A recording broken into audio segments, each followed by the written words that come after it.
के मोतियों की माला हाइफा, कलाकारों के लिए है नया उजाला हाइफा, फनकारों के लिए है नया उजाला हाइफा, हाइफा,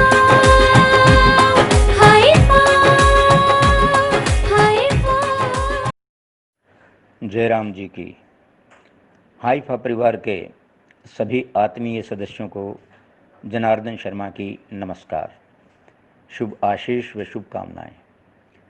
आज की ख़ास मुलाकात तांगा यात्रा में हमारे ही अहम सदस्या उम्दा अदाकारा श्रीमती सरोज जांगड़ा जी हमारी ख़ास मेहमान होंगी। इन ख़ास मुलाकातों या जीवन यात्राओं से जहां हमें बड़े बड़े सुप्रसिद्ध लेखकों, अभिनेताओं, गायकों, संगीतकारों आदि के अनुभवों व स्मृतियों से बहुत कुछ सीखने व जानने को मिलता है, वहीं अपने सदस्य कलाकारों के द्वारा अपने अनुभव साझा करने से सीखने को तो मिलता ही है, साथ में हमें आपसी प्रेम, समझ, सहयोग व भाईचारे की अनुभूति होती है, जो कि हाइफा का आधार है। परिवार के सभी सदस्यों का स्वागत है। विशेष रूप से सरोज जी, आपका हार्दिक अभिनंदन है, स्वागत है। मुझे विश्वास है हाइफा परिवार के सभी सदस्य आपको सुनने के लिए उत्सुक हैं। आपकी इस ख़ास मुलाकात यात्रा तांगे में आपके साथ भाई बेचैन, जेडी बल्लू, गिरजा, रवि जी, लीला जी, राजू मान जी, सुनीता जी, डॉक्टर अनूप जी, रमा जी व पूनम जी तथा भाई यशपाल जी व अन्य साथी आपके साथ साथ रहेंगे। बाकी सभी सदस्य साथी अपने चलायमान ध्वनि यंत्र अर्थात मोबाइल पर आपको सुनेंगे व अपने प्रश्नों का समाधान आपसे करवाएंगे। आपकी इस ख़ास मुलाकात के लिए आपको बहुत बहुत शुभकामनाएं। भाई रामपाल जी, आप आएँ और हाइफा के मंगल गान के साथ आदरणीय सरोज जांगड़ा जी व हाइफा परिवार के सभी सदस्यों को इस ख़ास मुलाकात में शामिल होने के लिए आमंत्रित करें। जय हाइफा, जय हरियाणा, जय भारत। धन्यवाद। थैंक यू जनार्दन शर्मा जी, आपने बिल्कुल सही कहा कि इन हाइफा की जो विशेष मुलाकात है, ख़ास मुलाकात है और जो जीवन यात्रा के संस्मरण हैं, उनसे हम सभी सीख रहे हैं और एक दूसरे को जान भी रहे हैं। आपने बिल्कुल सही कहा। और आज की जो जीवन यात्रा है हाइफा परिवार के अंदर, तो दोस्तों वो हैं श्रीमती सरोज जांगड़ा जी। उनकी जीवन यात्रा आज हम अपने हाइफा परिवार में सुनेंगे। सरोज जांगड़ा जी बहुत ही बिजी एक्ट्रेस हैं एज ए करेक्टर आर्टिस्ट। आज की तिथि में हरियाणा के अंदर वो बहुत कुछ काम कर रही हैं। म्यूजिक एल्बम, शॉर्ट फिल्म और अन्य जितने भी मतलब वीडियो एल्बम हैं, उसमें आप सरोज जांगड़ा जी को पाएंगे और बहुत ही होनहार उम्दा कलाकार हैं। हरियाणा में लड़कियों का इस लाइन में आना एक बहुत बड़ा चैलेंजिंग काम है। हम देख रहे हैं, जैसे पहले अंजलि हुड्डा ने भी बताया और परी जी ने भी बताया, वो जो तो उनके अब अपने अनुभव रहे हैं, और अपने सुमित्रा हुड्डा जी ने भी बताया कि कैसे कैसे संकट आए इस लाइन में आने के लिए। तो ये सब संकट आने के बावजूद भी वो इस लाइन में आते हैं और एक अच्छा अपना नाम स्थापित करते हैं, तो वो इसके लिए बहुत ही आभारी हैं। अपनी कला के प्रति उनका जो विज़न है वो स्ट्रॉन्ग है। तो आज हम इस जीवन यात्रा में सरोज जांगड़ा जी से उनके अनुभव जानेंगे कि उस लाइन में कैसे आई, क्या क्या उनको कठिनाइयाँ हुई, बचपन से लेकर अब तक का उनका जीवन सफ़र जो है हाइफा परिवार में हम शेयर करेंगे और उनसे चाहेंगे कि वो अपनी ज़ुबानी, अपनी कहानी हाइफा परिवार में शेयर करें। तो दोस्तों, हम अब सब मिलकर सुनते हैं सरोज जांगड़ा जी की कहानी और मैं आमंत्रित कर रहा हूँ अपने बेचैन भाई को और जेडी बल्लू जी को कि आइए तांगे के अंदर सरोज जांगड़ा जी को बिठाइए और यात्रा को आरंभ कीजिए। तो दोस्तों, आप सभी का एक बार फिर स्वागत है आज के इस जीवन यात्रा के अंदर। और सरोज जांगड़ा जी, आप आइए प्लीज़, आपका स्वागत है। सभी आपका इंतजार कर रहे हैं, तो सुनिए सरोज जांगड़ा जी को। नमस्कार, थैंक यू, धन्यवाद, धन्यवाद।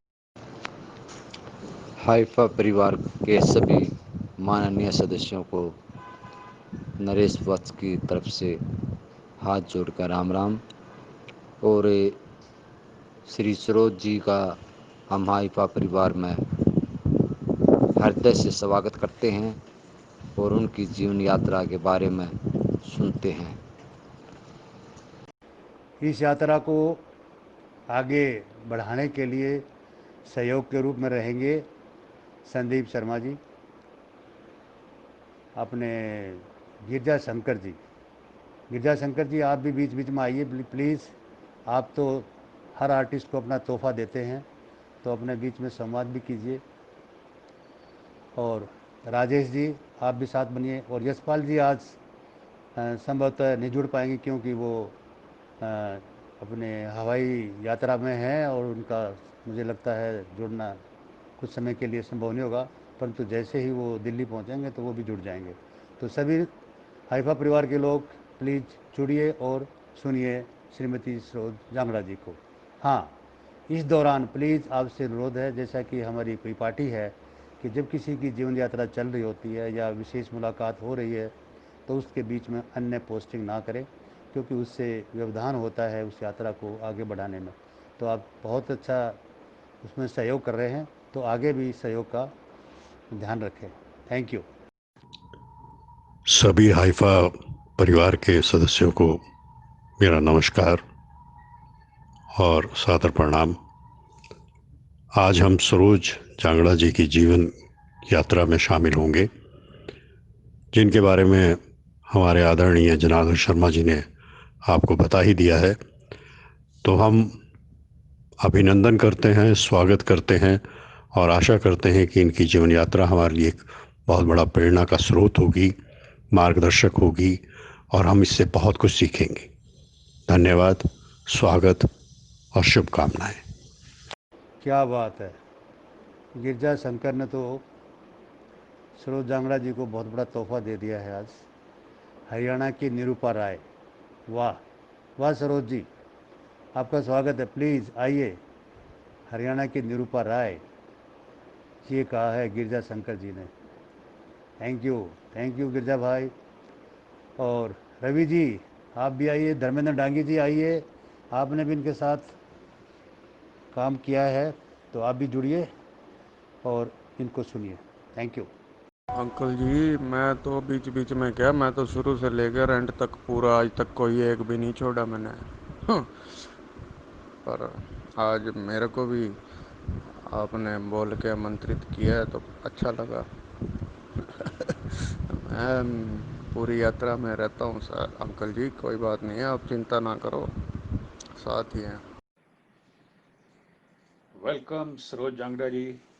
मैं संदीप शर्मा हाइफा परिवार की तरफ से आपका स्वागत करता हूं, आमंत्रित करता हूं आपको कि आए और हम सब के सामने आप अपना व्यक्तित्व का परिचय दें। आपने कहां से कैसे अपनी जीवन यात्रा शुरू की, बाल काल से लेकर के अब तक कैसे इस ज़िंदगी के दौर में आपने सफ़र किया है। और हम सब इच्छुक हैं आपकी इस यात्रा को सुनने के लिए। तांगा तैयार है वीएम बेचैन और जेडी बल्लू के साथ में, गिरिजा शंकर के साथ में और हम सब के साथ में। हम सब आपका इंतज़ार कर रहे हैं। आदरणीय सरोज जांगड़ा जी। आज के कार्यक्रम में बहन सरोज जांगड़ा जी का मैं वीएम बेचैन हार्दिक अभिनंदन करता हूं, स्वागत करता हूं। बहुत अच्छा लगेगा आज आपके जीवन संघर्ष को हम लोग सुनेंगे, देखेंगे, महसूस करेंगे। क्योंकि बहन जी, मैं तो लंबे समय से देखता आ रहा हूं हरियाणवी गीत संगीत में और फिल्म जगत में आपका जो योगदान है, आपका जो स्ट्रगल है, वो वास्तव में काबिल तारीफ़ है। आज आपसे चर्चा करने का हमें अवसर मिला है, इसलिए हम सभी बहुत ज़्यादा खुश हैं। आइए बहन जी, आपका स्वागत है। सरोज जांगड़ा जी। आप सभी का बहुत बहुत धन्यवाद। ग्रुप के जितने भी मेंबर हैं, सम्माननीय आदरणीय, आप लोगों के सामने आज मैं अपनी जीवन की कुछ बातें, कुछ घटनाएं लेकर आई हूँ और आप लोगों ने जो ये मौका दिया है उसके लिए तहे दिल से आप सबका शुक्रिया। हाँ बेचैन भैया, मैं आपके टांगे में सवार हो गई हूँ। तो शुरू करते हूँ।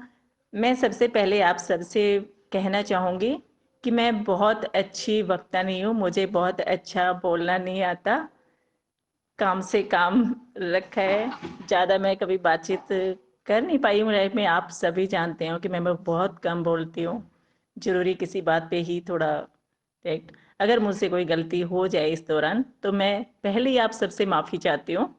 सो प्लीज़ अगर मुझसे कोई गलती हो जाए तो माफ़ कर दे।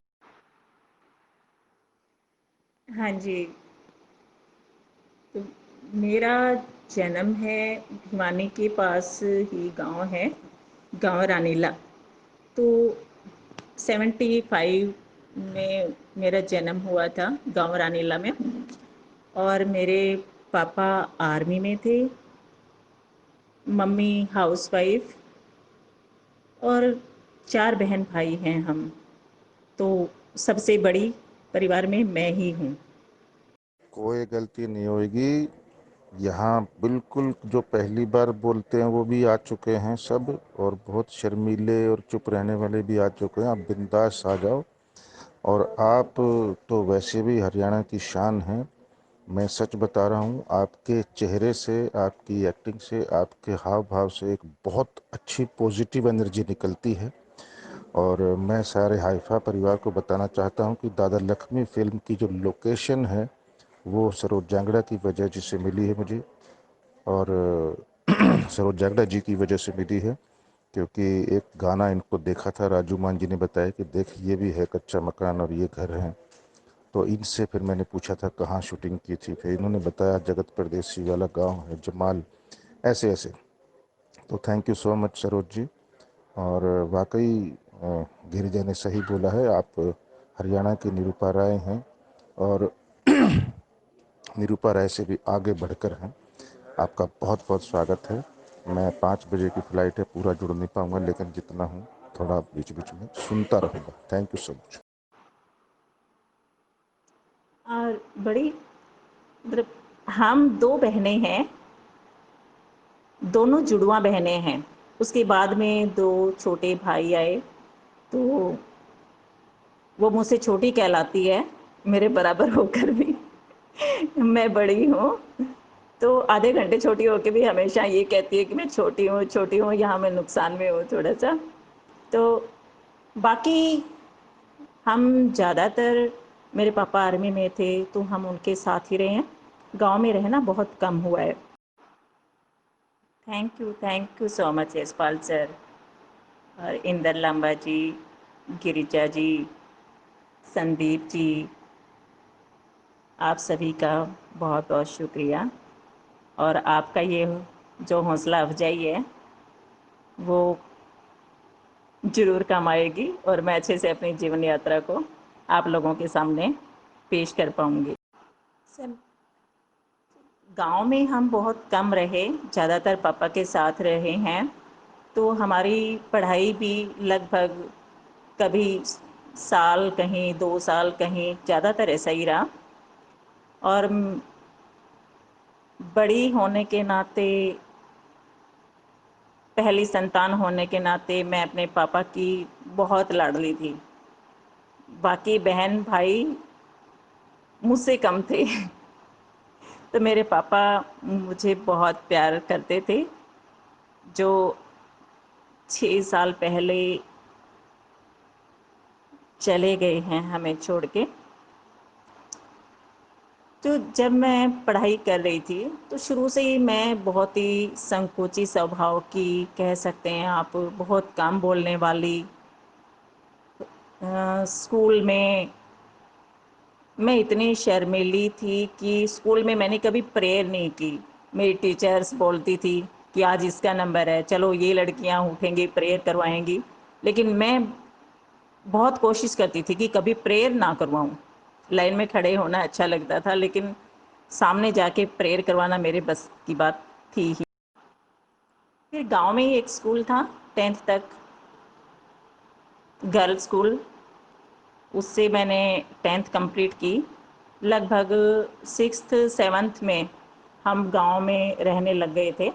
पहले 2 साल मैं पापा के साथ बॉम्बे रही, कभी मेरठ, सिक्किम, हर जगह हमने कुछ ना कुछ थोड़ा बहुत टाइम गुजारा है। सबसे ज़्यादा 2 साल बॉम्बे रहे थे पापा के साथ में। वहाँ से आने के बाद हम गांव में ही रहे हैं, और गांव में ही रह के मैंने 10th तक गर्ल्स स्कूल से अपनी पढ़ाई की। और फिर 10th के बाद सीनियर स्कूल था, बॉयज़ स्कूल, जिसमें मैंने एडमिशन लिया काफ़ी प्रॉब्लम्स के बाद, और मैंने +1 और 2 उसी स्कूल से की। वेलकम सरोज जांगड़ा जी, स्वागत है आपका और सारे हाइफा परिवार को मेरी तरफ से नमस्कार। मैं डायरेक्टर नरेंद्र हरियाणवी। तो सरोज जांगड़ा जी के साथ अभी 22 तारीख को शूट था एक मेरे सॉन्ग का। तो जोगिंदर कुंडू जी और सरोज जांगड़ा जी थे। अभी यशपाल सर जी ने जो फ़ोटो भेजी हैं ये शूट से रिलेटेड फ़ोटो हैं। और सरोज जांगड़ा जी का इस सॉन्ग में ये रहा कि सॉन्ग बहुत भावुक था, और मैं देख पाया कि सरोज जी की आंखों में कई बार आंसू भी आए। अब इसको एक्ट भी परफेक्ट, मतलब एक नंबर। सरोज जी बहुत बढ़िया वर्क रहा, कुंडू जी का, सरोज जी का और मेरी पूरी टीम का। और गाना जल्दी आपके बीच होगा जिसका टाइटल है परदेसी। तो देखिएगा आप, हम ज़रूर शेयर करेंगे यहाँ पे। बाकी आप लोगों की सपोर्ट बनी रहेगी तो सॉन्ग और भी आते रहते हैं। शुक्रिया। जब मैं +2 कर ही रही थी, तो उसी टाइम घर वालों ने मेरा रिश्ता कर दिया था।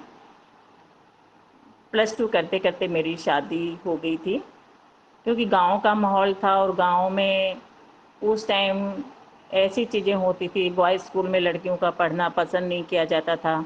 मेरे पापा बाहर रहते थे, तो बाकी जो फैमिली मेम्बर थे, ताऊ चाचा वगैरह, वो पसंद नहीं कर रहे थे इस चीज़ को कि लड़की बॉयज़ स्कूल में पढ़े या कहीं बाहर पढ़े। जबकि मेरे पापा की दिली तमन्ना थी कि मुझे पढ़ाएं। वो हमेशा बोलते थे, मेरी बेटी की शादी तभी करूँगा जब वो अपने पैरों पे खड़ी होगी, पढ़ेगी लिखेगी, कुछ बनेगी, उसके बाद ही उसकी शादी करेंगे। लेकिन होता है परिवार का प्रेशर। जब चाचा ताऊ वगैरह ने दबाव बनाया पापा पे, तो वो नहीं उनको समझा पाए, और +2 करते करते उन्होंने मेरी शादी कर दी थी। जबकि मैं भी चाहती थी, मैं पढ़ाई करना चाहती थी, बहुत इंटरेस्ट था पढ़ने में, लिखने में। और मेरा इंटरेस्ट उस टाइम होता था, मेरी मम्मी सिलाई का काम करती थी गांव में, तो उनके साथ वो, जबकि मुझे दूर रखती थी इन चीज़ों से, कहती थी सिर्फ पढ़ाई करो, पढ़ाई पे ध्यान दो, उसके बावजूद मैं भी चोरी छिपे मम्मी को देखती थी कैसे कटिंग करती है, कैसे स्टिचिंग करती है, और मैं उनको बिना बताए सीख रही थी, सिर्फ देख देख के। तो जब मैं +2 के बाद तुरंत शादी हो गई, भिवानी में मेरी शादी हुई, और आगे पढ़ने का या जॉब करने का, पैरों पे खड़े होने का जो सपना था, वो थम सा गया। मतलब आगे यहाँ आने के बाद फैमिली अच्छी थी, पढ़े लिखे थे सब, लेकिन शायद किसी की दिली इच्छा नहीं थी कि मैं आगे पढ़ाई करूं। सबको यही लग रहा था कि घर का काम संभालना चाहिए। बहुत सारे मेंबर थे घर में, और यहाँ मैं सबसे छोटी थी। जैसे अपने मायके में सबसे बड़ी थी, लेकिन ससुराल में मैं सबसे छोटी थी। तो छोटा होने की भी बहुत सारी जिम्मेदारियाँ आ जाती हैं सिर पे। तो मैं नहीं कर पाई आगे पढ़ाई, नहीं कर पाई, मैंने पढ़ाई छोड़ दी थी वहीं पर। फिर हुआ ये कि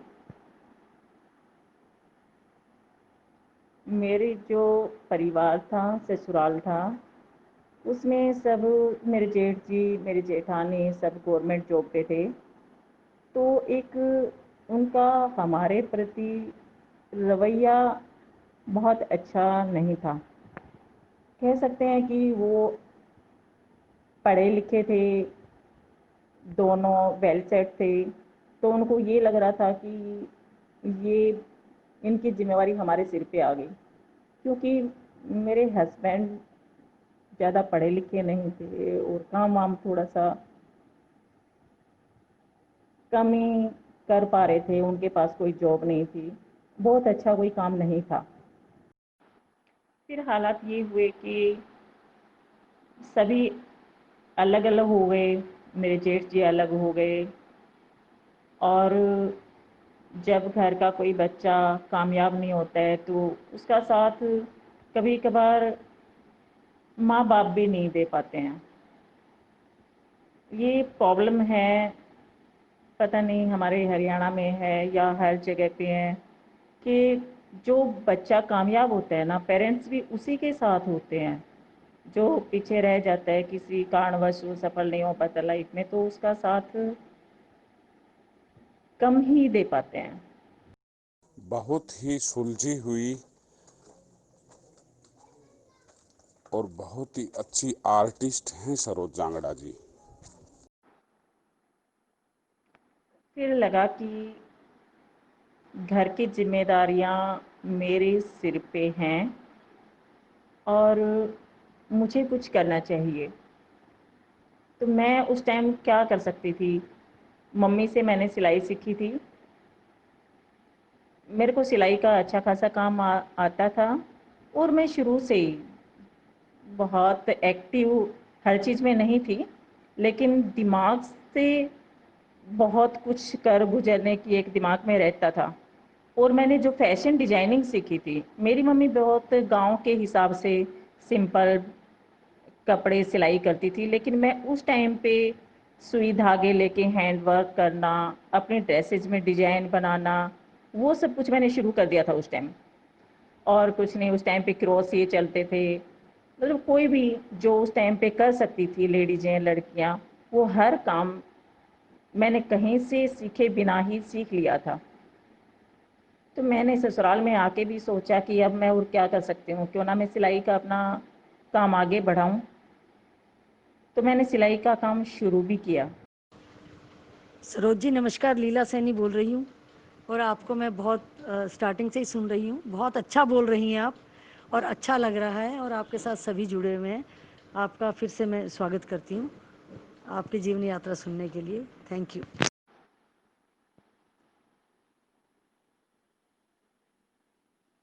फिर भिवानी आने के बाद मैंने एक बुटीक से फैशन डिजाइनिंग की प्रोफेशनल तरीके से ट्रेनिंग ली, ताकि मैं बहुत अच्छा कुछ कर पाऊँ, अच्छा अपना बुटीक वगैरह चलाऊँगी और अच्छे से मतलब संभाल पाऊँगी। और मेरा इंटरेस्ट भी उसी में था।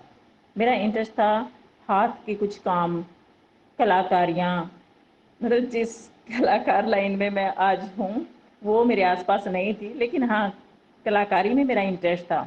चाहे वो हाथ से कोई काम करना हो, घर की साज सज्जा हो, इंटरेस्ट बहुत था मेरा। मैंने फैशन डिजाइनिंग की भिवानी में ही बुटीक से। फिर मैंने कोशिश भी की कि मैं अपना बुटीक खोलूं और मैं ड्रेसेस बनाऊं, फैशन डिजाइनर के तौर पे अपनी एक पहचान बनाऊं। लेकिन उस टाइम जो मेरी फैमिली में हस्बैंड ही थे, बाकी तो सब अलग हो गए थे। मेरे हस्बैंड नहीं चाहते थे कि मैं पैसे लगा कर कोई काम करूं, क्योंकि इतना था भी नहीं, काम वाम था नहीं हमारे पास। और वो इस बात से सहमत नहीं थे कि मैं बाहर से पैसे उठा के बुटीक लूं, बुटीक चलाऊं। तो उन्होंने साफ मना कर दिया था। वो बोले कि नहीं, घर में ही जो कर रही है वो काफ़ी है और रिस्क नहीं लेना। तो रिस्क मत लो। जिस वजह से मैंने बुटीक का भी इरादा छोड़ दिया और मैं घर में ही अपना काम करने लगी। मैंने सिलाई का काम शुरू किया और साथ साथ मैंने सिलाई सिखाने भी शुरू की लड़कियों को। आस पड़ोस में जो भी बहुएं थी, लड़कियां थी, जो सिलाई सीखने की इच्छुक थी, तो मेरे काम से बहुत प्रभावित भी होती थी उस टाइम पे, तो सीखने के लिए मेरे पास आती थी वो। और मैंने बहुत सारी लड़कियों को, लेडीज़ को सिलाई सिखाई। फिर सिलाई सिखाते सिखाते मुझे गवर्नमेंट की तरफ से ऑफ़र आने लगे सिलाई सेंटर चलाने के।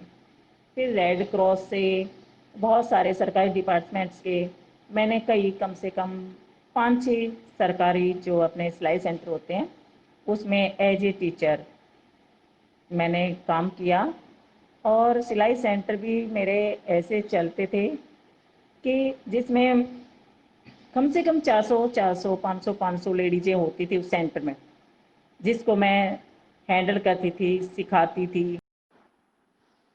सबसे अच्छी बात मेरे साथ हमेशा से रही है कि मुझे हमेशा जो भी मेरे आसपास लोग हुए हैं, उनका मुझे बहुत सहयोग मिला है, प्यार बहुत मिला है।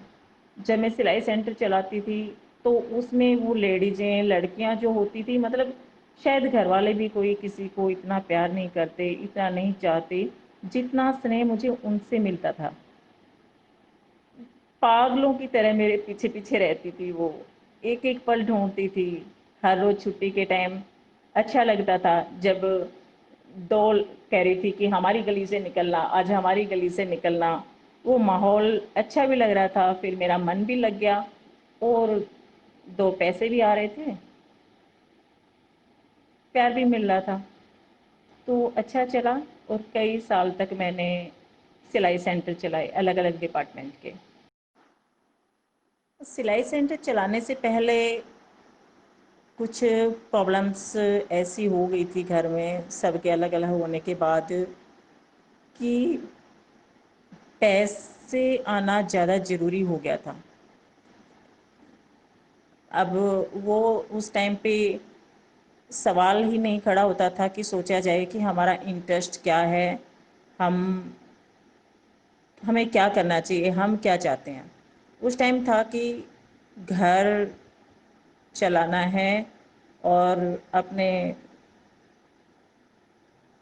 इतने पैसे नहीं हैं कि हम अब खुद का कोई बिजनेस करें, काम करें। तो मेरी शादी के सिर्फ 1 साल बाद मैं किसी स्कूल में, प्राइवेट स्कूल में टीचर लगी थी। उस टाइम पे 200 रुपये पर मंथ मिलते थे स्कूल में, सैलरी 200 रुपये थी उस टाइम पे, और जिसमें मैंने 1.5 साल तक पढ़ाया बच्चों को।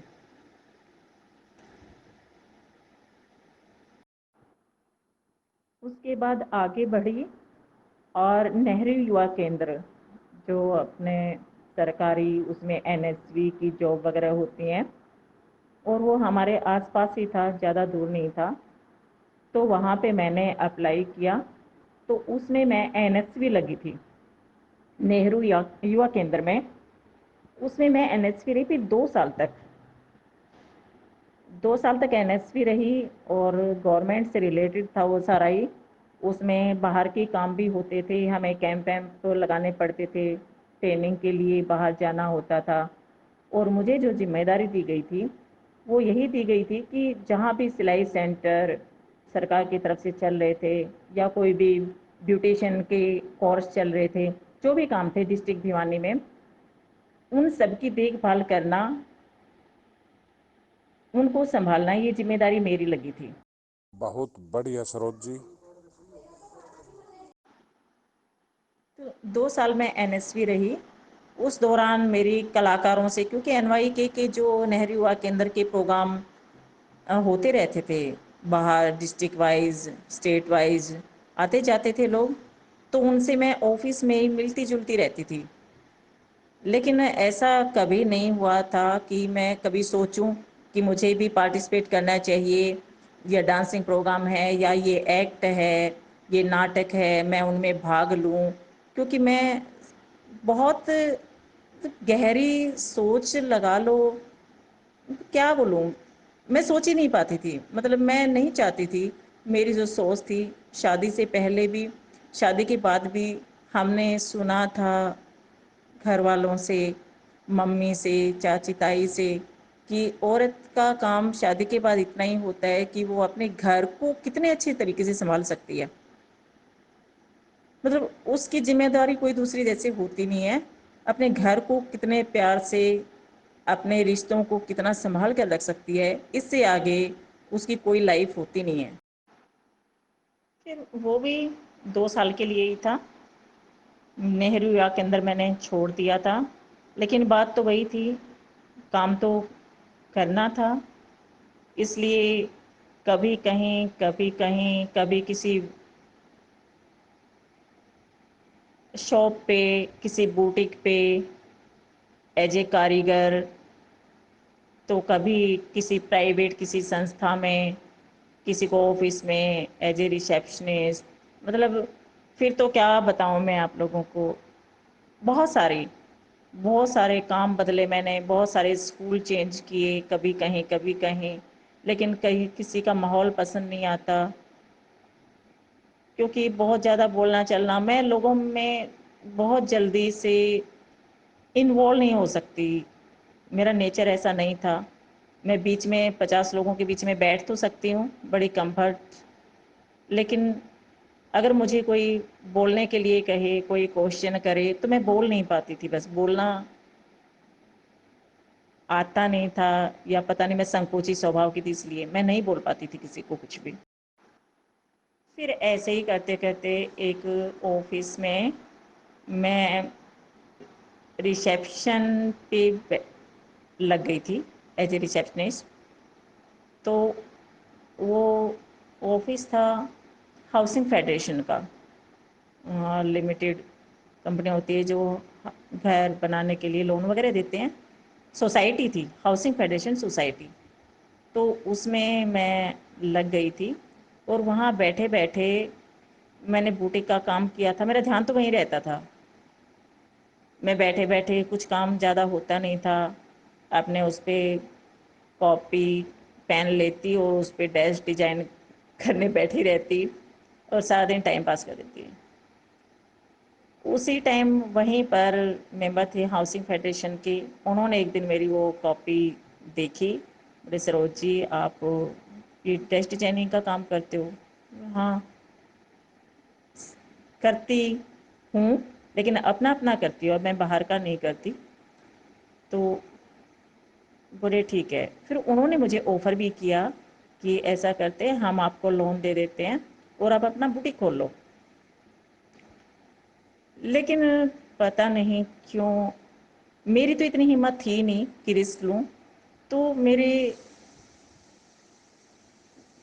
परिवार वालों की भी नहीं थी, वो किसी भी हालत में नहीं चाहते थे कि मैं थोड़ा सा भी अपनी लाइफ में रिस्क लूँ। उनको यही आसान लगता था कि जितना मिलता है, जैसे मिलता है ठीक है, उसमें ही अपना गुजारा करो और ज़्यादा बड़े सपने मत देखो। फिर मेरी जो कलाकारी का जो काम शुरू हुआ था, वो मैं उसी ऑफिस में हाउसिंग फेडरेशन सोसाइटी में जब मैं काम कर रही थी, तो उन्हीं में से कुछ लोग शौकीन थे फिल्म बनाने के। तो उस टाइम पे उन्होंने शुरू किया कि शॉर्ट मूवी बनाते हैं, और वहाँ पे उन्होंने वो शुरू किया ऑडिशन वगैरह, जिसमें काफ़ी लड़कियाँ आती थी ऑडिशन के लिए। तो वो माहौल मुझे बिल्कुल पसंद नहीं था।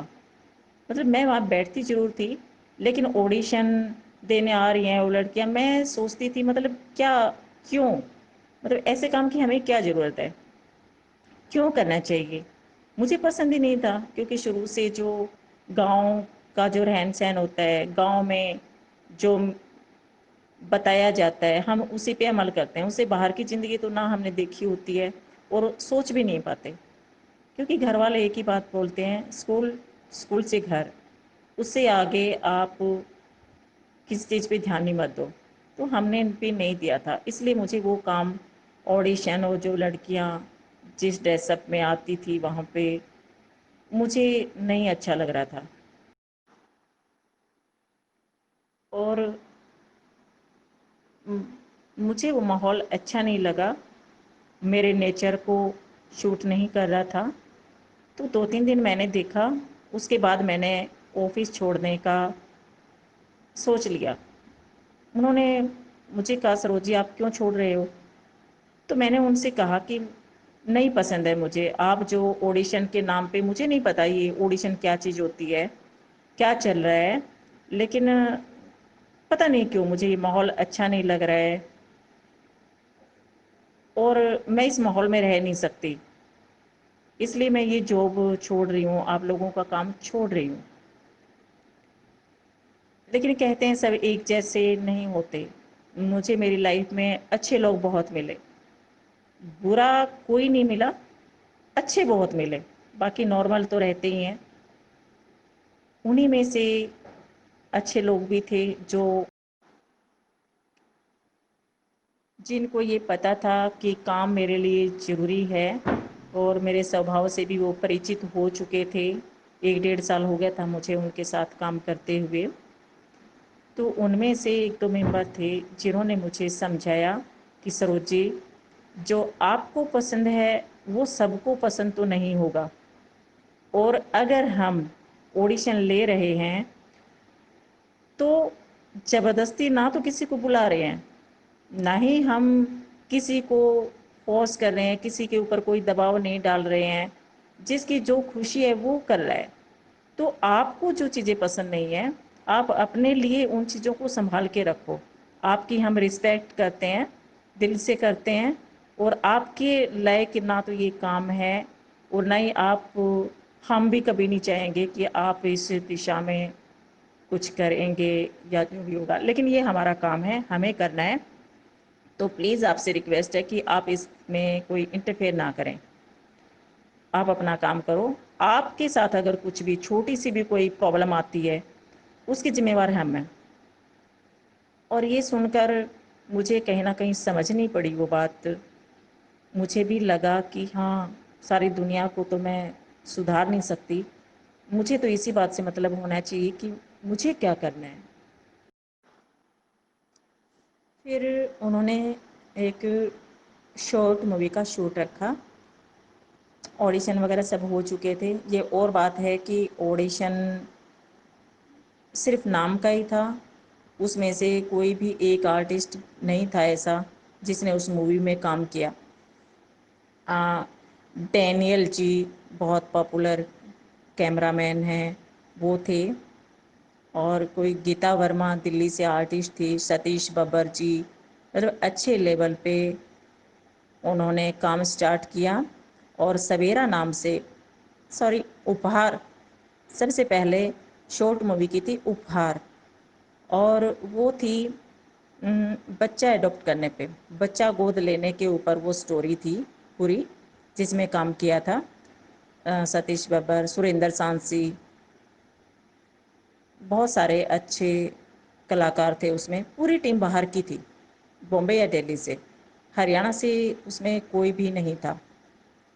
तो वो मूवी बनी, उसका शूट रखा गया, और 4-5 दिन का कम से कम यहाँ पे शूट रखा हुआ था। भिवानी में ही लोकेशन थी, और मैं सिर्फ अपनी एक उस ऑफिस का हिस्सा होने के नाते उनका साथ दे रही थी, उनके काम में जो भी मेरी जिम्मेवारी बनती थी दे रखी थी।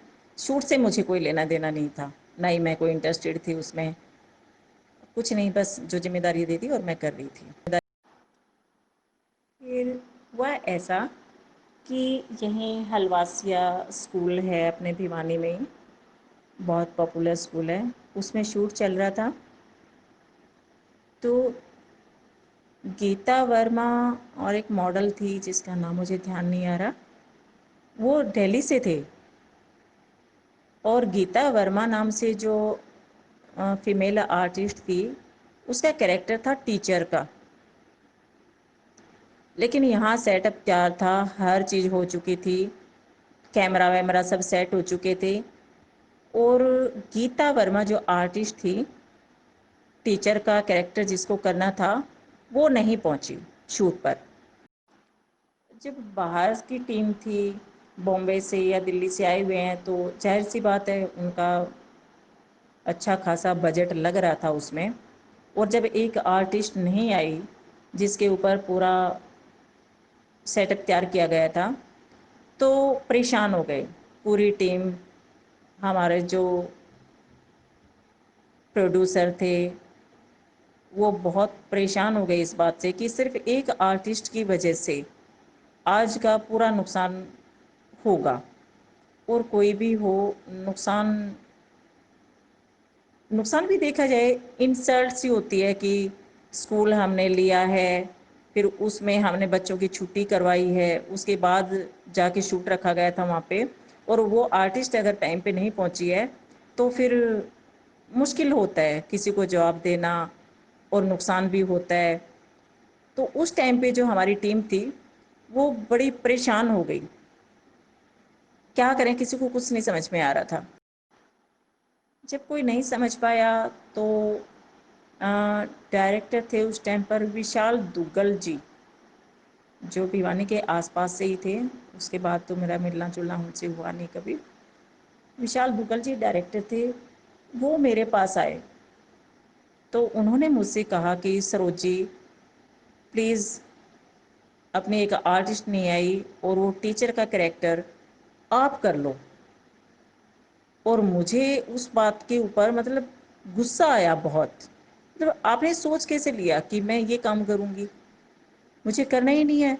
मुझे इस लाइन से, इस काम से मुझे वैसे ही नहीं अच्छा लग रहा है, कोई और कर रहा है तो भी, और आप मुझसे कह रहे हो कि मैं ये कैरेक्टर करूँ, तो सॉरी मैं नहीं कर पाऊँगी। मैंने उनको साफ साफ मना कर दिया।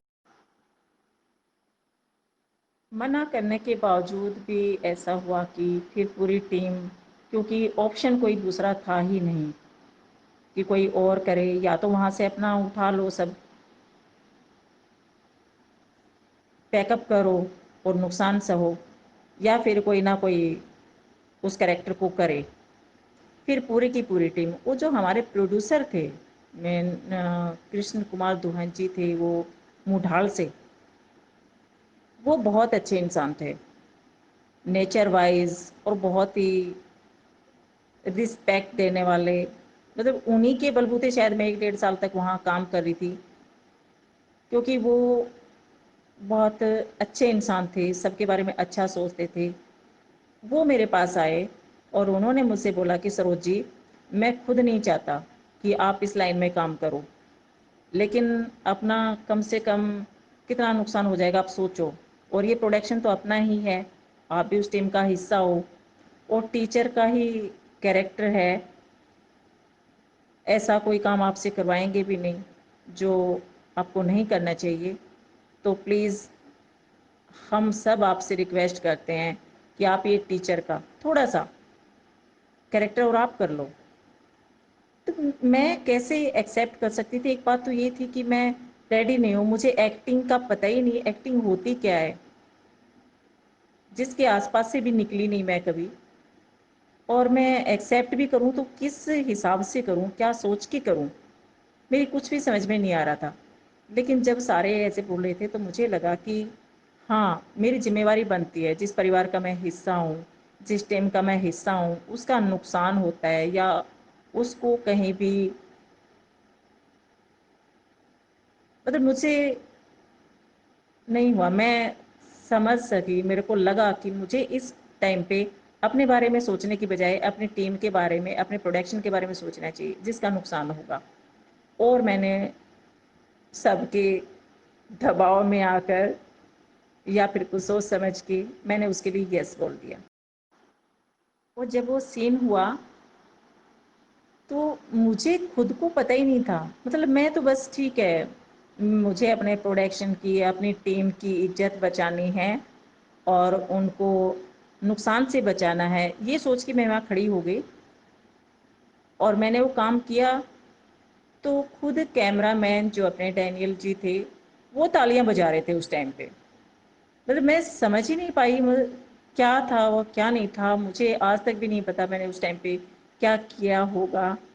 लेकिन सबका जो नज़रें थी, सबकी जो तालियां थी, सबके चेहरे पे जो स्माइल थी, तो मुझे लगा था हाँ अच्छा ही किया होगा। और वो टीचर का कैरेक्टर मैंने उस दिन किया। उस दिन के बाद से मेरे इस काम की शुरुआत हो गई थी। जी यशपाल सर, मुझे उस टीम के बारे में बाकी लोगों से मैं कभी दोबारा मिली ही नहीं। हाँ डैनियल जी, वो तो कुछ साल पहले भी मुझे शूट पे मिले थे, तब तक मैं अच्छा खासे प्रोजेक्ट कर चुकी थी। और एक शूट पे मुझे मिले, और शायद वो मिले थे मुझे केडी शर्मा जी के शूट पे। और उस टाइम मैं सोचती रही कि मेरा जो पहला प्रोजेक्ट था डैनियल जी के कैमरा से मैंने शुरू किया था, और आज इतने सालों बाद ये मेरे सामने फिर है, लेकिन मैं उनको बता नहीं पा रही थी, हिम्मत नहीं हो रही थी। जब लास्ट में मैं गाड़ी से उतरी तो मुझे लगा कि ये मौके कब कब आते हैं। तो मैंने उनको बताया कि सर आपको याद है जब हमने भिवानी में पहला शूट किया था, आप कैमरामैन थे और मैंने कैमरा फेस किया था, उस टाइम आप थे सामने। तो उनको भी सुन के बड़ा अच्छा लगा था, खुश हुए थे। बाकी उस टाइम के जो भी मेंबर थे, मैं किसी से कभी दोबारा मिल नहीं पाई। फिर वो टीचर का कैरेक्टर मैंने कर दिया था, लेकिन मैं फिर भूल गई थी उस चीज़ को। लेकिन उन्होंने दोबारा शूट रखा दूसरे प्रोजेक्ट का, जिसका नाम था सवेरा। और उस टाइम जो पहले वाले शूट पे सतीश बब्बर जी आए हुए थे, तो उन्होंने उस टाइम मुझे एक पार्टी का हमारा कोई सीन था, गेटअप था मेरा कोई, मैंने वाइट गाउन डाला हुआ था। और वो जैसे ही मिले तो उन्होंने कहा था कि आप लोगों को क्या ज़रूरत है बाहर से आर्टिस्ट बुलाने की, इतने अच्छे आर्टिस्ट आपके पास हैं। तो सतीश बब्बर जी ने मुझे पहली बार जब हम मिले तभी उन्होंने कहा था कि आप कर सकते हो, बहुत अच्छा कर सकते हो, आप चाहो तो आगे तक जा सकते हो। और मेरे प्रोडक्शन वालों को बोला कि आपको ज़रूरत नहीं है बाहर से किसी आर्टिस्ट को बुलाने की, ये हैं। तो उन्होंने भी यही शिकायत की थी, सरोजी चाहती तो नहीं है कि आगे काम करें, इसलिए हमें बाहर से बुलानी पड़ रही है। उसके बाद सर कुछ एक मेंबर थे जो प्रोड्यूसर थे इसके पहले वाले प्रोजेक्ट के, उनको मेरे नेचर का अच्छे से पता था। उनको पता था कि इस लाइन का क्या हाल है, क्या था, मुझे जबकि नहीं नॉलेज थी इस बारे में ज़्यादा, तो उनको पता था। और वो मुझसे कह रहे थे कि सरोज जी ये लाइन आपके लिए नहीं है, बाकी कोई कुछ भी कहे आप अपना बुटीक खोलो और मैं फाइनेंस कर दूंगा, आप अपना बुटीक चलाओ और इस चीज़ को भूल जाओ। लेकिन सर हमारे चाहने ना चाहने से कुछ नहीं होता। मुझे लगता है कि किस्मत बहुत बड़ी चीज़ है, जो लिखा होता है वही हमें मिलता है। तो मैं भले ही नहीं चाह रही थी इस लाइन में काम करना, जब उन्होंने दूसरा प्रोजेक्ट शुरू किया तो उसमें भी यही था, बच्चों पे ही था वो भी। हाँ वो पर्यावरण पे शॉर्ट मूवी थी, तो उस पे उन्होंने मुझे मेन लीड ले लिया। और ना चाहते हुए भी मैंने भी यस बोल दिया। मैं कर रही थी क्योंकि मुझे तो काम करना था, तो वो भी काम का ही हिस्सा था मेरे लिए। मैंने उनके लिए उनको बोल दिया था कि ठीक है।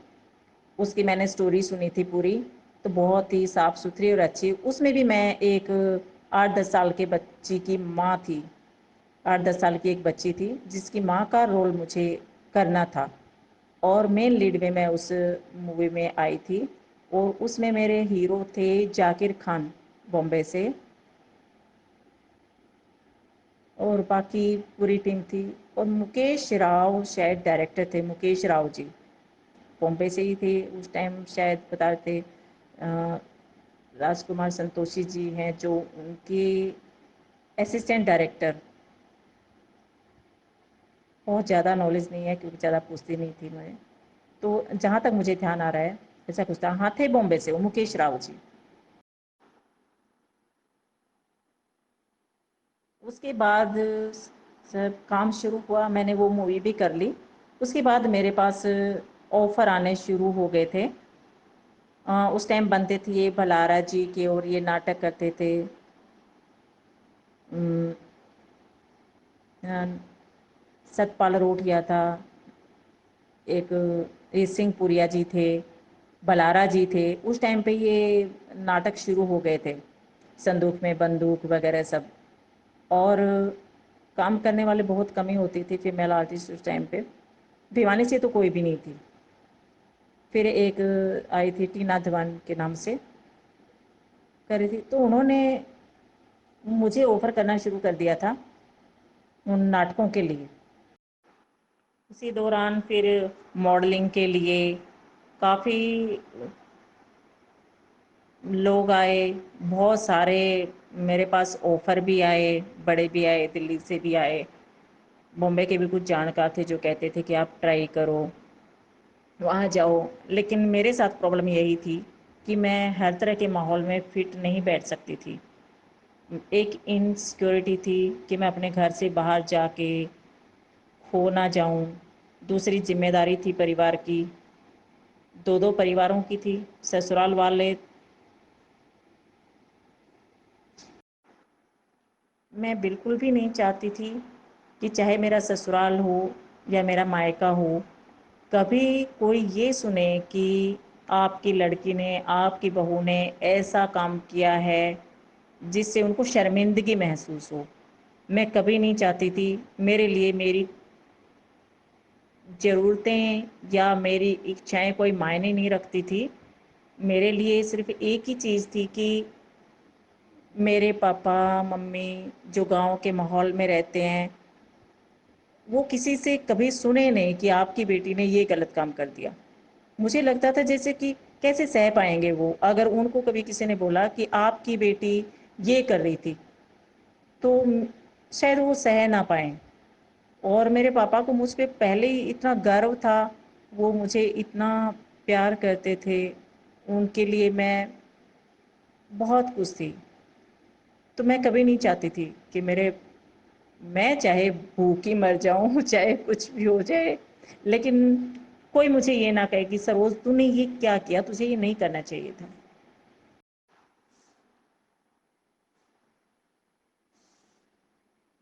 उसके बाद मैंने जो अपने प्रोजेक्ट चल रहे थे, बलारा जी और सतपाल लोहिया जी कर रहे थे, उनके साथ भी मैंने कुछ दो तीन करके प्रोजेक्ट किए। लेकिन मुझे वो रास नहीं आ रही थी, मतलब काम ज़रूर कर रही थी मैं, लेकिन पता नहीं क्यों मेरा मन नहीं मान रहा था ये काम करने को।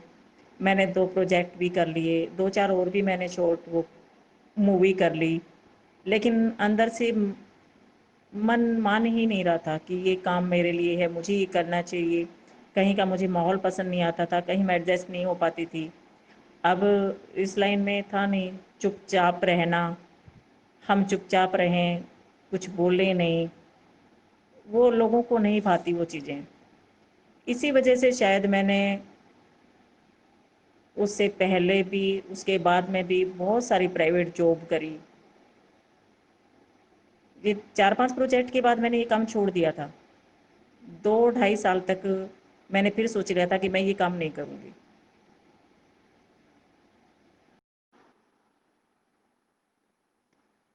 बीच में मैंने 2 ढाई साल के लिए ये काम छोड़ दिया। सोच लिया कि नहीं, मैं ये काम मेरे बस का नहीं है, मैं नहीं कर पाऊँगी, मैं ऐसा कुछ नहीं कर सकती। क्योंकि शायद मुझे खुद से भी लग रहा था, डर लग रहा था एक, कि इसमें काम करते-करते कभी मैं ही अपने रास्ते से ना भटक जाऊँ। क्योंकि कब तक हम किन चीज़ों से बच सकते हैं?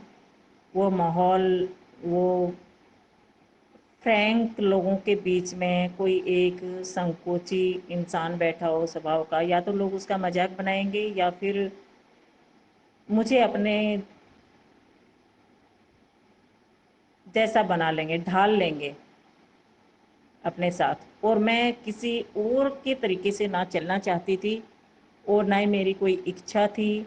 मुझे ऐसे कोई मेरे बहुत बड़े सपने नहीं थे कि जिनको पूरा करने के लिए मैं दूसरों के रास्ते पे चलूं, जो मुझे चलाएं और मैं उस पर चलूं। ऐसे मेरे बड़े बड़े सपने ही नहीं थे। दो ढाई साल काम छोड़ने के दौरान भी मेरे पास ऑफ़र आती रही और नकारती रही मैं। उसके बाद मेरे पास प्रोजेक्ट आए दूरदर्शन के। दूरदर्शन हिसार से काम आया मेरे पास। कोई अपने जानकार थे जो चाहते थे, उन्होंने बात भी कर ली थी उस टाइम पे कि दूरदर्शन पे एक सवरंग नाम से प्रोग्राम आता था जो रीजनल अपने हिसार से 1-1.5 घंटे के लिए ही वो दूरदर्शन पे शाम को टाइम था उसका, आता था। तो उन्होंने कहा कि सरोज जी, हम चाहते हैं दूरदर्शन के लिए काम करें और छोटी-छोटी लघु नाटिकाएँ और कभी नाटक। तो उन्होंने मुझे उसके लिए ऑफ़र किया और उस 2 ढाई साल के दौरान जब मैं घर पे थी, मैंने ये काम छोड़ दिया था, तो हालात तो जैसे-तैसे संभल ही रहे थे। काम तो मैं उस दौरान कुछ ना कुछ कर रही थी। लेकिन जब ऑफ़र आने बंद नहीं हुए, तो मुझे कहीं न कहीं लगा कि मैं जो चाहती हूँ, वो कर नहीं पा रही हूँ। मेरे पास जो ऑफ़र आ रहे हैं, वो मैं करना नहीं चाह रही हूँ। तो फिर होगा क्या? मैं अपने इंटरेस्ट के हिसाब से तो काम कर ही नहीं पा रही हूँ। जो मेरा मन करता है, असमर्थ हूँ मैं वो काम करने में। और जो ऑफ़र आ रहे हैं, वो मुझे पसंद ही नहीं है। मैं उसमें कम्फ़र्ट नहीं हूँ, मैं नहीं कर सकती। तो मुझे करना क्या चाहिए? तो हमने दूरदर्शन पे वो नाटिकाएँ, लघु नाटिकाएँ शुरू की ग्रुप में। हम रिहर्सल करते, वहाँ जाके दूरदर्शन केंद्र में जाके हम शूट करते और वो रिलीज़ भी होते, आते। तो उस टाइम पे ज़्यादा यूट्यूब तो आस-पास ही नहीं था, तो टीवी पे भी नेशनल चैनल कुछ लोग देखते थे उस टाइम। तो लोगों की नज़रों में चढ़ भी रहे थे। मतलब वो प्रोग्राम भी मुझे वो पहचान दे रहे थे, जो कहीं न कहीं कोई ना कोई ये बोलने वाला मिल ही जाता था कि अच्छा तू वही है ना, हमने टीवी पे देखी थी। उसी टाइम लगभग धर्मेंद्र डांगी जी भी अपना सीरियल बना रहे थे, हरियाणवी सीरियल म्हारा म्हारा हरियाणा, म्हारी बात। तो डांगी जी से भी फिर संपर्क हुए, डांगी जी ने संपर्क किया हमसे और उसमें मैंने काम किया। मेरा और धर्मेंद्र डांगी जी का वो पहला प्रोजेक्ट था और जिसके 26 एपिसोड दूरदर्शन केंद्र पे रिलीज हुए थे और उसमें लगभग हर एपिसोड में मेरा कैरेक्टर था, लगभग मेन लीड में। और उस सीरियल में ही मुझे हर तरह के कैरेक्टर निभाने का मौका मिला, क्योंकि मैं बहुत ही एक पॉजिटिव सोच वाली, गुस्सा या नेगेटिविटी आसपास नहीं होती। तो एक धर्मेंद्र डांगी जी का जो सीरियल बना था, उसमें हर एपिसोड में अलग तरह के कैरेक्टर होते थे। तो जिसमें मैंने नेगेटिव भी किया, ऐसे भी किए जिसमें बहू को जलाने वाली सास बनी, हर तरह के। और वो सीरियल दूरदर्शन पे जब चला तो उसने अच्छी खासी पहचान दी मुझे। उस टाइम था कि लोग जानने पहचानने लगे थे, आज इतने नहीं। लेकिन हाँ, मुझे लगा था कि सच में मैं काम कर रही हूँ और लोग तारीफ भी कर रहे हैं उस काम की। यही हूँ सर, यही हूँ मैं, कहीं नहीं गई हूँ।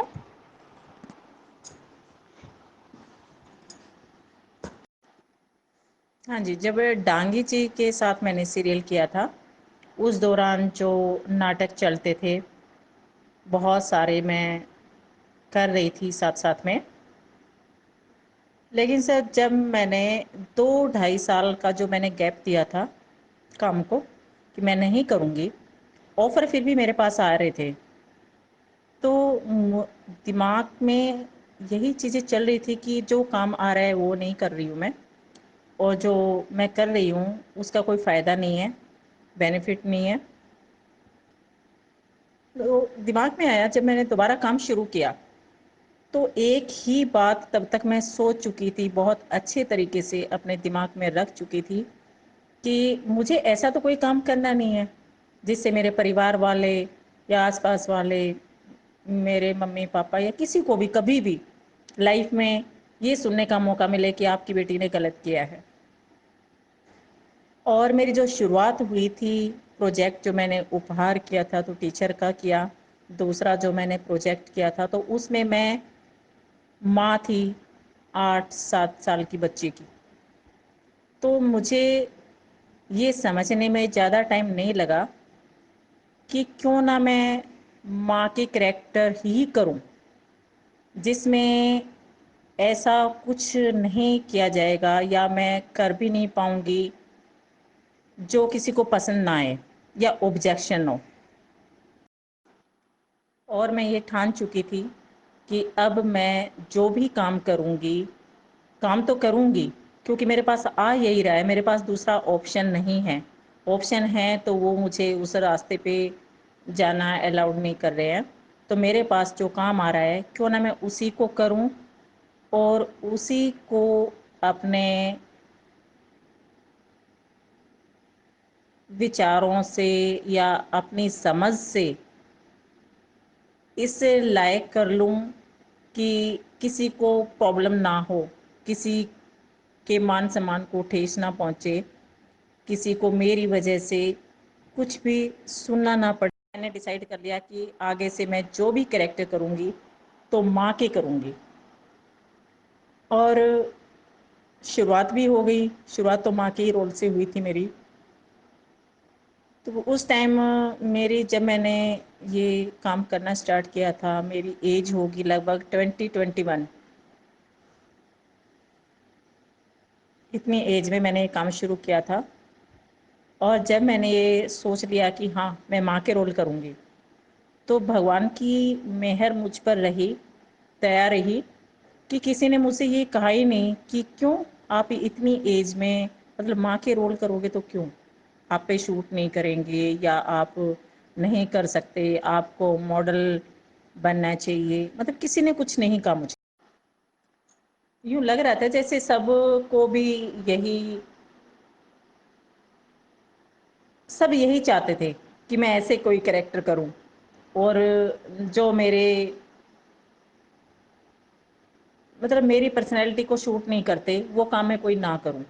तो जैसे लोग एक्सेप्ट कर रहे थे कि हाँ सरोज जी आप बिल्कुल ठीक कह रहे हो, आप माँ के रोल करो, और माँ के रोल की भरमार है हमारे पास। और मेरे पास जितने भी ऑफर आने शुरू हो गए, आपको माँ बनना है, आपको माँ बनना है, आपको माँ का कैरेक्टर है, और मैंने माँ के रोल शुरू कर दिए। बहुत सारे प्रोजेक्ट ऐसे हुए कि जिनमें मुझसे काफ़ी एज में बड़े होते थे, उनकी मैं माँ बनती थी। और जब प्रोजेक्ट एडिटिंग टेबल पे जाता था तो उनके फ़ोन मेरे पास आते थे कि ईब की करा माँ, तेरा बाल तो काला दिखा है और हमारा धोला दिखा है। तो लोग कहते भी थे, बहुत बार, बहुत बार शूट पर ऐसा होता था कि जो मॉडल होती थी उसका, जो जब मेकअप हो रहा होता था तो बोला जाता था मेकअप मैन को कि ये सरोज जी का तो माँ का कैरेक्टर है और ये हमारी मॉडल है। तो मेकअप मैन को भी इस बात पे थोड़ा सा, मतलब अपसेट होता था। वो कहता था क्या है आपका, जिसको मॉडल बनाना चाहिए उनको आप माँ बना रहे हो, जिसको माँ बनाना चाहिए उनको आप मॉडल बना रहे हो। किसका मेकअप कितना उभारूं और किसका कितना दबाऊं, उसकी समझ में नहीं आता था। जो अब सोचती हूँ तो अच्छा लगता है, हंसी आती है कि क्या माहौल था वो, क्या चीज़ें थी जो मेरे साथ हो रही थी। फिर बस उसके बाद मैं चल पड़ी माँ के कैरेक्टर के लिए मुझे ना कोई टेंशन थी। शूट पे जाने से पहले मुझे कोई परेशानी नहीं होती थी, क्योंकि मुझे पता था मैं कहाँ जा रही हूँ, क्या करने जा रही हूँ। और जो परेशानियाँ मुझे आ रही थी मेरे परिवार वालों से या पड़ोस से या इस समाज के कुछ ठेकेदारों से, जो प्रॉब्लम आ रही थी वो मेरे लिए बहुत ज़्यादा सीरियस मैटर नहीं रहा, क्योंकि मुझे खुद पे तो विश्वास था। मुझे पता था कि मैं जब घर से निकल रही हूँ तो क्या करने के लिए निकल रही हूँ। इसलिए तकलीफ होती थी जब लोगों की अनाप शनाप चीज़ें मुझे सुननी पड़ती थी, तकलीफ बहुत होती थी। लेकिन हौसला भी खुद से ही आ जाता था कि तूने क्या गलत किया है, तू क्या गलत कर रही है। गलत मेरे लिए उस दिन होगा जिस दिन मेरे मम्मी पापा, मेरे भाई, मेरे परिवार का कोई भी मेंबर बोलेगा कि हाँ तूने गलत किया है। और अगर मैं अपनी जगह सही हूँ, सही काम कर रही हूँ, तो मुझे दूसरों की बातों पे ध्यान भी नहीं देना चाहिए। वहाँ वो गलत हैं, मैं जो कर रही हूँ मुझे पता है कि वो बिल्कुल सही है। फिर जो आपने फिल्में ज़्यादा नहीं थी, हरियाणवी बन रही थी। दूरदर्शन पे मैंने 5-6 साल काम किया था। उसके बाद कम हो गया था, क्योंकि वहाँ जगजीवन जी थे, जो वहाँ हमारा जो प्रोजेक्ट होते थे उस प्रोग्राम को जो संभालते थे, उनकी पोस्टिंग हो गई थी। उसके बाद फिर कोई बहुत अच्छा काम दूरदर्शन पे हो नहीं रहा था, जिस वजह से हमने छोड़ दिया था। उसके बाद मैंने बहुत सारे प्रोजेक्ट, छोटे जो नाटक होते हैं, घर के दूर पड़ोसी नेड़े, यूँ करके बहुत सारे मैंने किए, कम से कम सैकड़ों। हाँ, साथ साथ में मैं इस काम के एज ए सोशल वर्कर काम करी थी, क्योंकि मुझे समाज के लोगों से जुड़ना बहुत अच्छा लगता था। लोगों के बीच में रहना, भले ही मैं कम बोलती थी, बहुत ज़्यादा इन्वॉल्वमेंट मेरी नहीं होती थी पब्लिक के बीच में, फिर भी मुझे मैं लगातार रेड क्रॉस जैसी सोसाइटी पर मैं से जुड़ी रही, उनके सिलाई सेंटर चलाती थी। फिर मैंने काम किया, मैंने बहुत सारी ऐड का मुझे काम मिला, जो भारत सरकार की थी, डेथ ऑफ बर्थ पंजीकरण पे, जिसमें सैकड़ों ऐड मैंने की जन्म मृत्यु पंजीकरण को लेकर। और पूरे हरियाणा में नुक्कड़ नाटक हमने किए सैकड़ों, उसी प्रोजेक्ट को लेके। तो हरियाणा का कोई डिस्ट्रिक्ट, लगभग पूरे गांव 20-25 दिन तक लगातार हमने हर जगह जा जा के नुक्कड़ नाटक किए। तो मैं जुड़ गई थी अच्छे से इस लाइन से भी, काम से भी। और फिर ये काम तो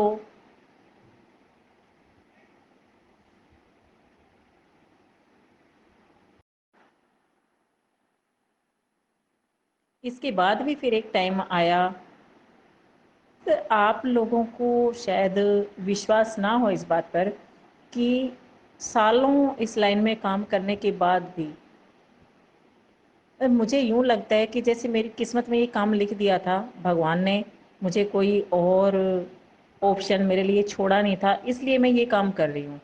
जो इंटरेस्ट होना चाहिए था काम को लेके, वो मेरा नहीं बन पा रहा था। जाती, अपना एक्ट किया, घर आ जाती, मेरे लिए मज़े वाली कोई बात नहीं थी इसमें कि मैं इसको एंजॉय करूं। एंजॉय नहीं कर रही थी मैं अपने काम को, सिर्फ काम कर रही थी काम करने के लिए।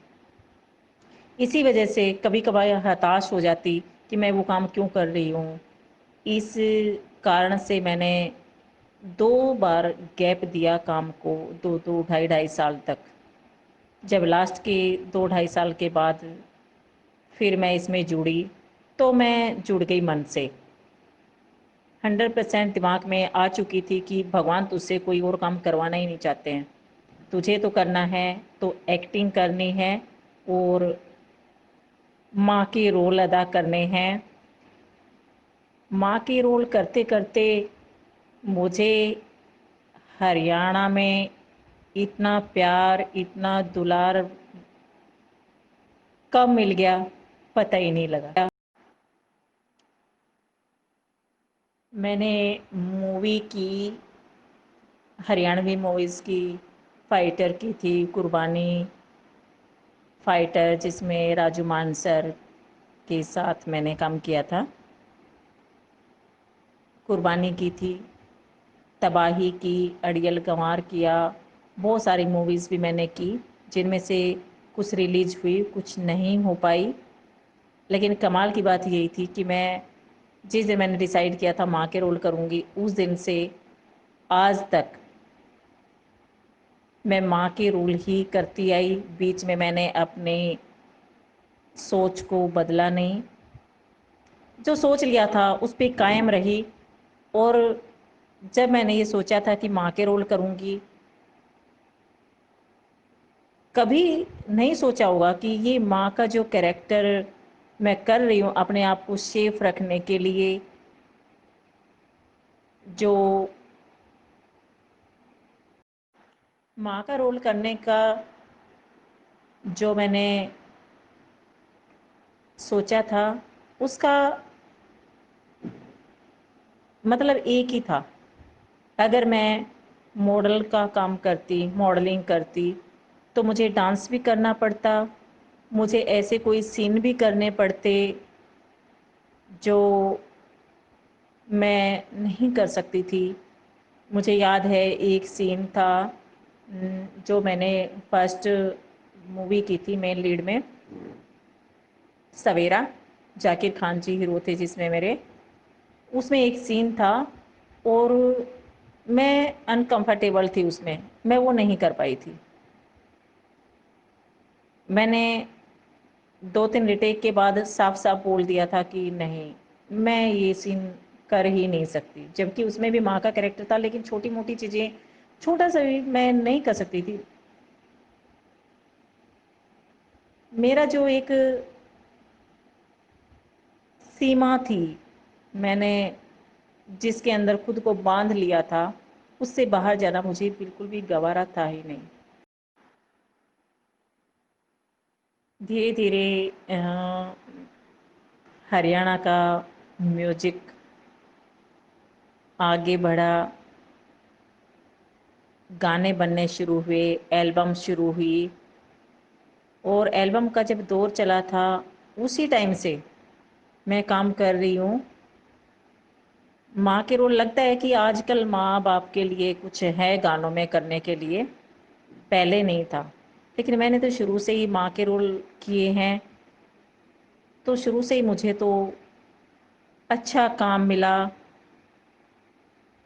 और गानों ने मुझे बिल्कुल भी संकोच नहीं ये कहते हुए कि म्यूजिक लाइन है, जो हमारे हरियाणवी गाने हैं, उन्होंने मुझे इस लेवल तक पहुंचाया है जहां मैं आज हरियाणा की माँ, हरियाणा की निरूपा राय, और फक्र की बात है, प्राउड होता है खुद पे कि मैंने क्या कमाया है इस इंडस्ट्री से। हरियाणा का शायद ही कोई कलाकार होगा जिसके साथ मैंने काम नहीं किया है, शायद ही कोई हो, असल में तो कोई बचा नहीं है, बाय चांस कोई रह गया हो। और सबके साथ मेरे जो ताल्लुकात हैं बहुत अच्छे। लोग कहते हैं फिल्म लाइन बहुत ख़राब है, ये पता नहीं क्या क्या नाप शनाप बोलते रहते हैं, लेकिन मैं सोचती हूँ कि इससे मैं अपनी किस्मत मानूं। भगवान ने क्या सोचकर मुझे इस लाइन में भेजा था, आज मुझे समझ आ रही है। मेरे पास इस काम के अलावा कोई दूसरा ऑप्शन क्यों नहीं बचा था, क्यों बाकी सारे रास्ते बंद हो गए थे, और मुझे ना चाहते हुए भी इस लाइन में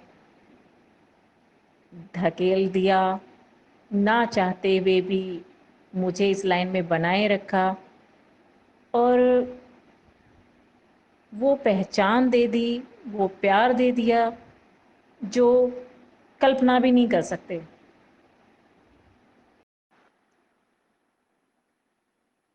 बहुत कलाकार हैं, स्टारडम है लोगों का,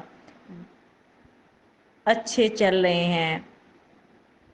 म्यूजिक एक हरियाणा का आज के दिन पहचान का मोहताज तो नहीं है, बहुत दूर तक जा चुका है।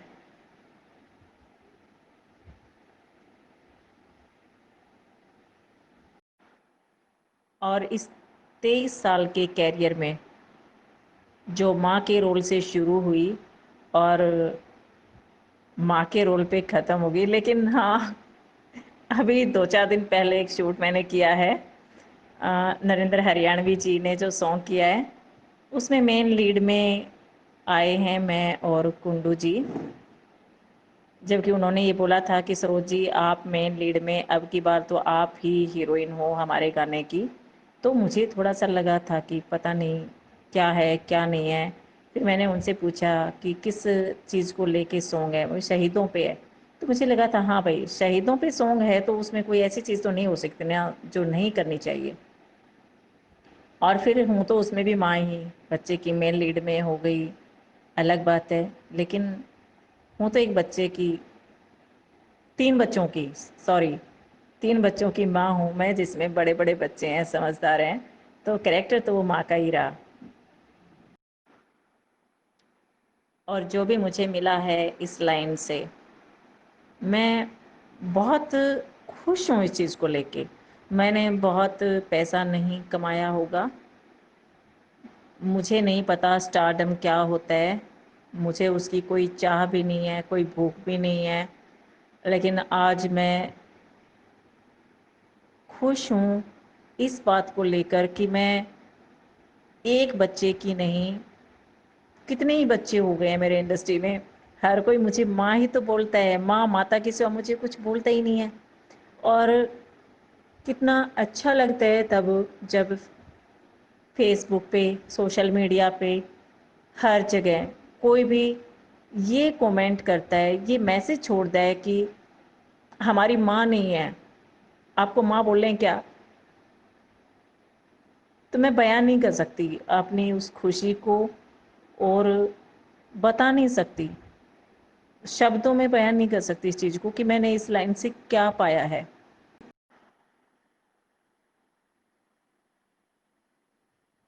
बहुत सारे लोग ऐसे होते हैं, बहुत सारे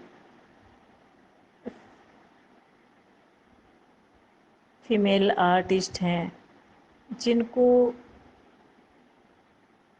बहुत सारी समस्याओं का सामना करना पड़ता है, आज भी करना पड़ता है।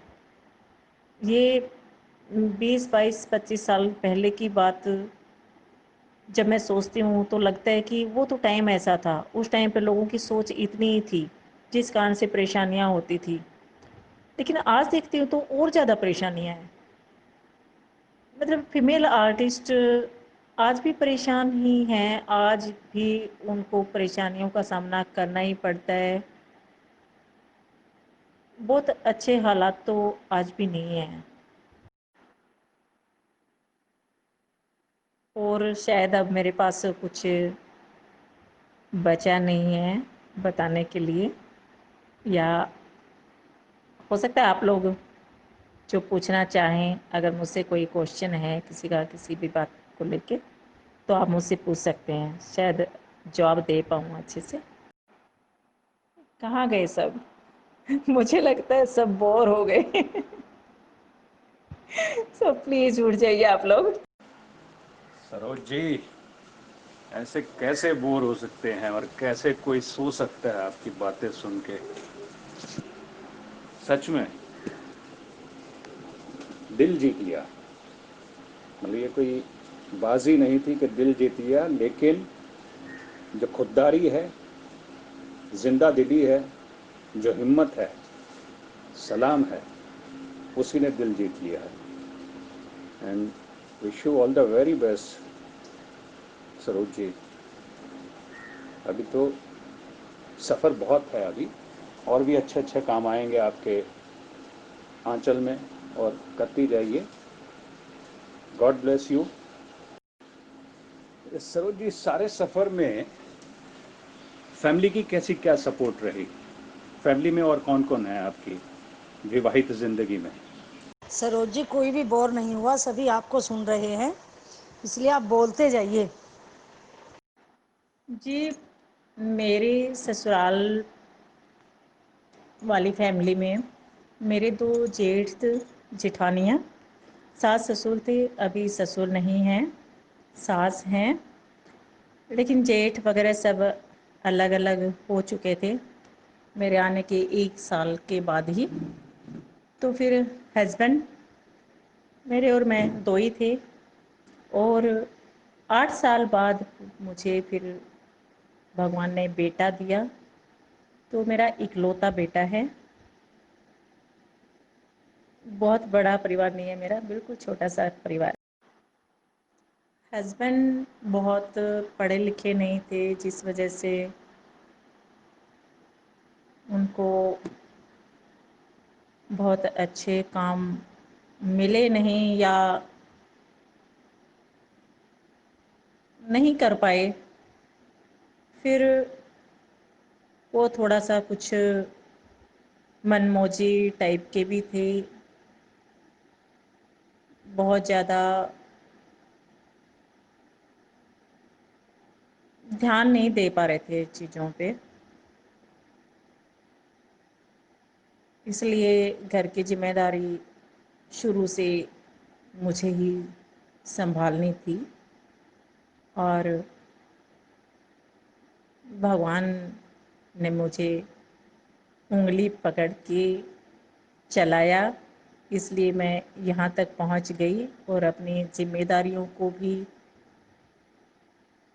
मैं बेटी का, बहू का, माँ का सारे फर्ज अच्छे से शायद निभा पाई। हाँ सरोज जी, नमस्कार। मैं रामबीर आर्यन, और मैंने आपके साथ काम किया, ये मेरा सौभाग्य।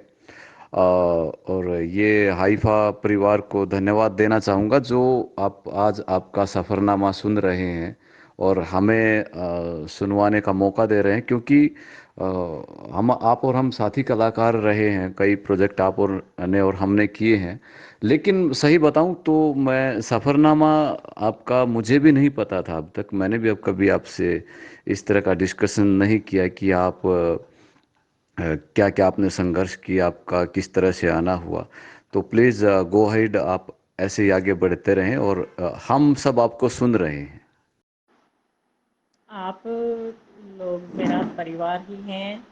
आज इतनी बातें मैं आप लोगों से जो शेयर कर पाई हूँ, सच तो ये है कि आज से पहले मेरी लाइफ के बारे में इतना किसी ने सुना नहीं होगा, और मैंने बताया भी नहीं कभी किसी को।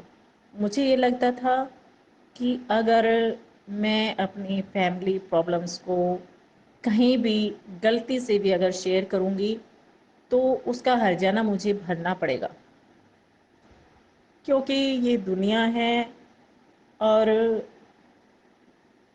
यहाँ कमजोरियों का जो है फ़ायदा उठाया जाता है।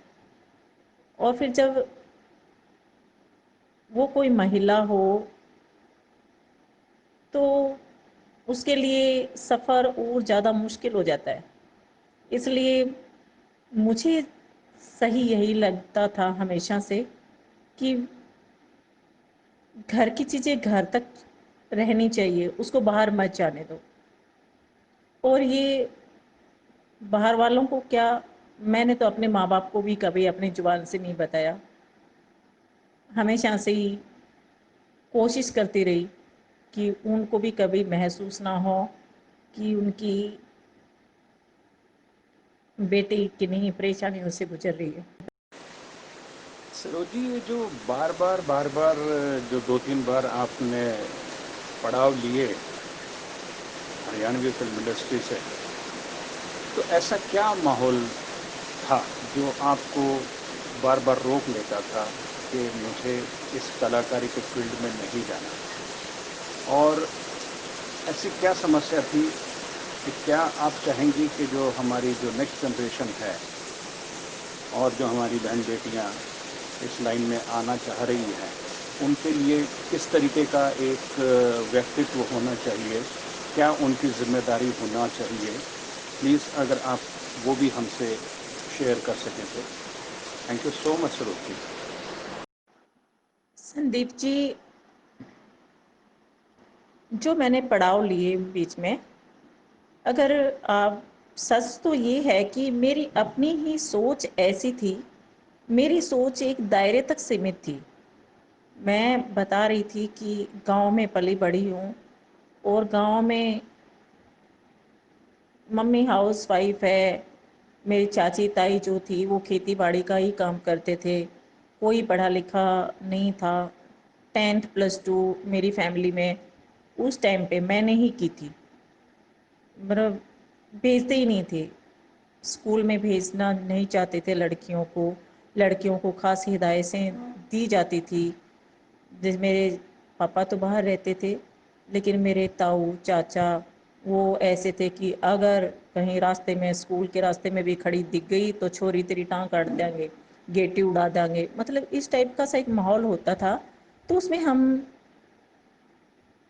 रह गए, वहीं तक हमारी सोच भी यही रह गई कि ये गलत है, ये गलत है, ये गलत है, सही है तो सिर्फ घूंघट पल्ले में रहना और अपने घर से बाहर झांकना भी नहीं, यही लड़कियों की लाइफ होती है।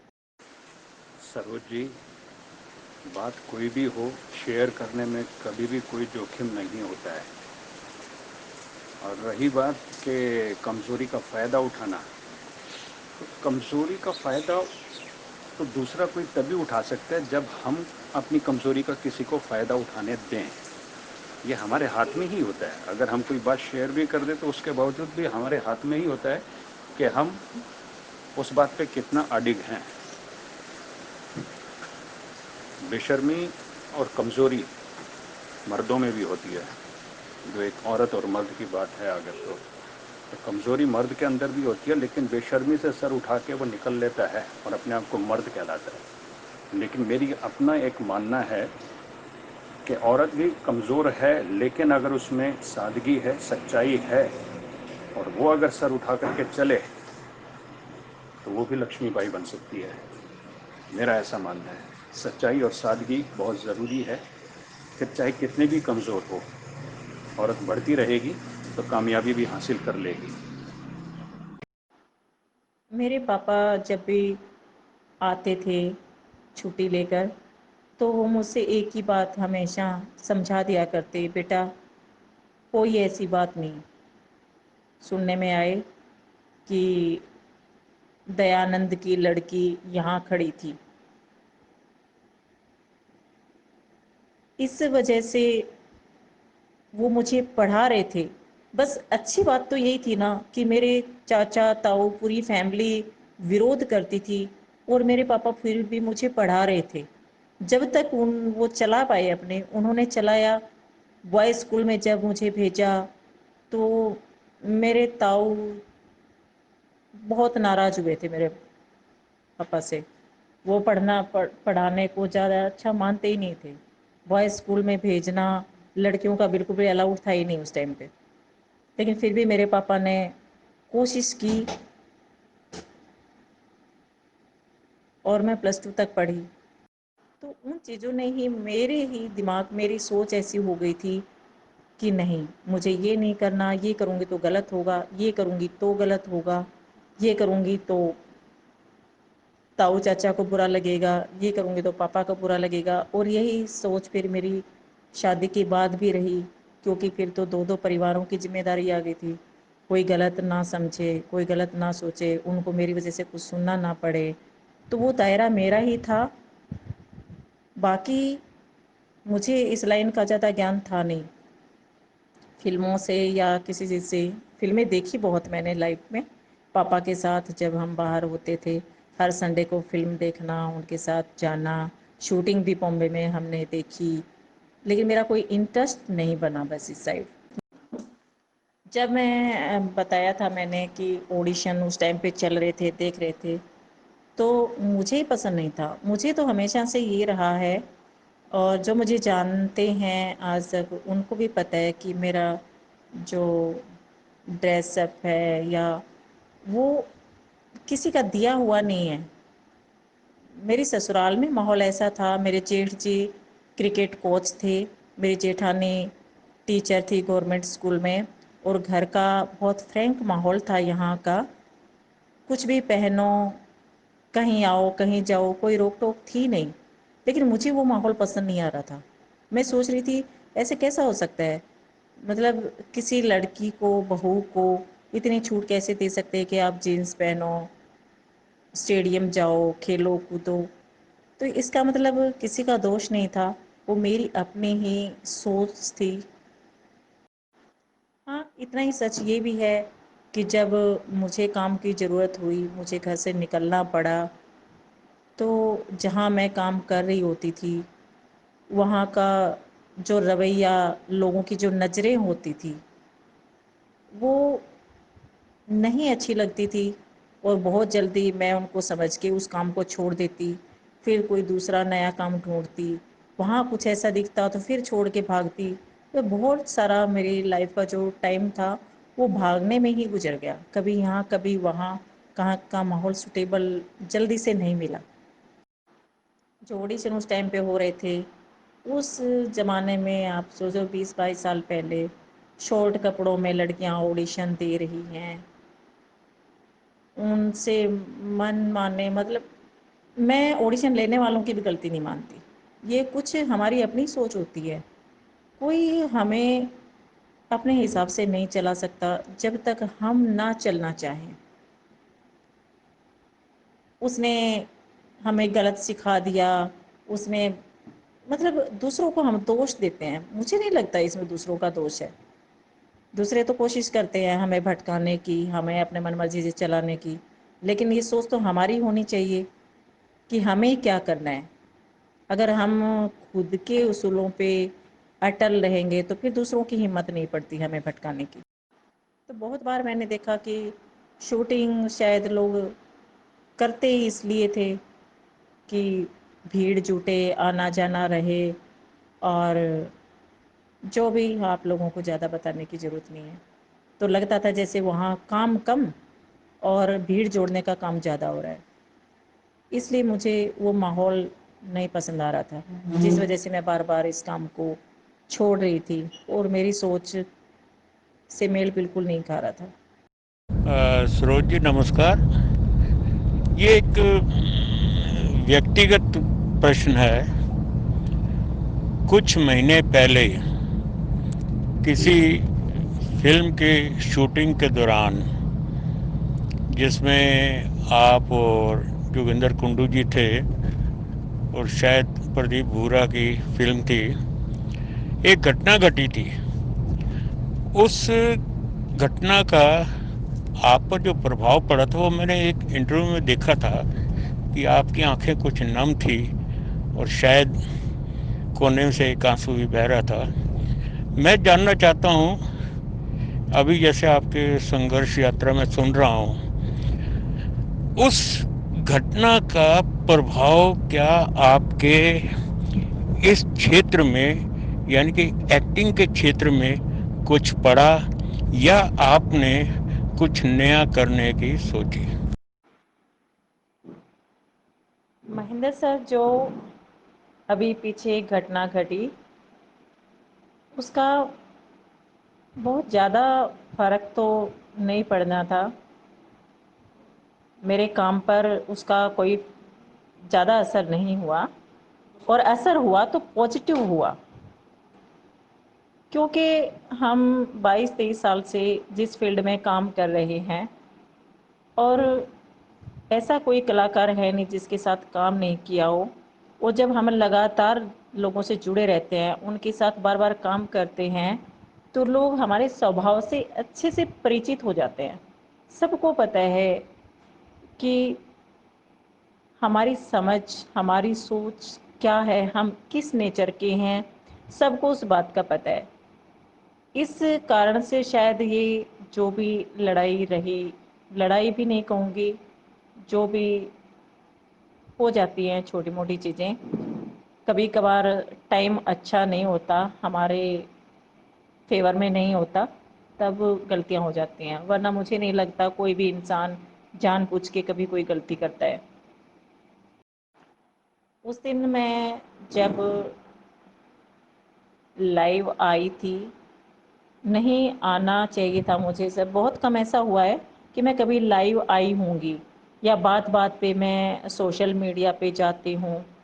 मैं फ़ेसबुक काफ़ी सालों से यूज़ कर रही हूँ, लेकिन काम के सिवाय मैं कभी कोई पोस्ट डालती नहीं हूँ, क्योंकि मुझे ज़्यादा फालतू की चीज़ें पसंद नहीं हैं।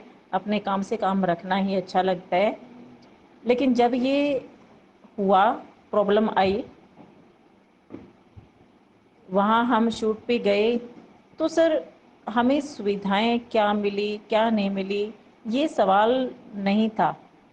एक्चुअली जब हम 22 साल से काम कर रहे हैं तो सब जानते होंगे कि हमने कौन सा टाइम नहीं देखा होगा, क्या क्या नहीं सहा होगा इस दौरान।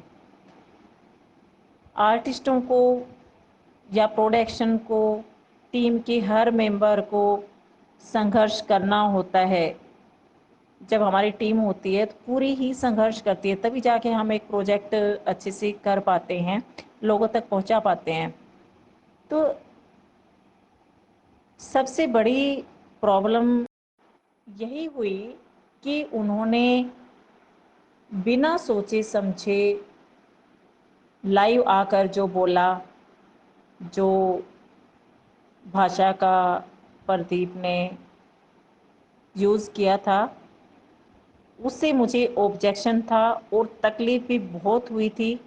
क्योंकि जिस इंसान ने 23 साल सिर्फ माँ के कैरेक्टर किए, ये सोचकर कि उसके कैरेक्टर पे उस पर कभी कोई कीचड़ ना उछाल पाए, उसको कभी कोई भला बुरा उसके बारे में सोच भी ना पाए, अपनी छवि को साफ सुथरी रखने के लिए जिसने कभी तय किया होगा कि मुझे माँ के ही रोल करने हैं, क्योंकि मुझे इज्जत चाहिए, मुझे पैसा नाम शोहरत उसकी ज़रूरत नहीं थी, मुझे काम करना था और इज्जत के साथ करना था।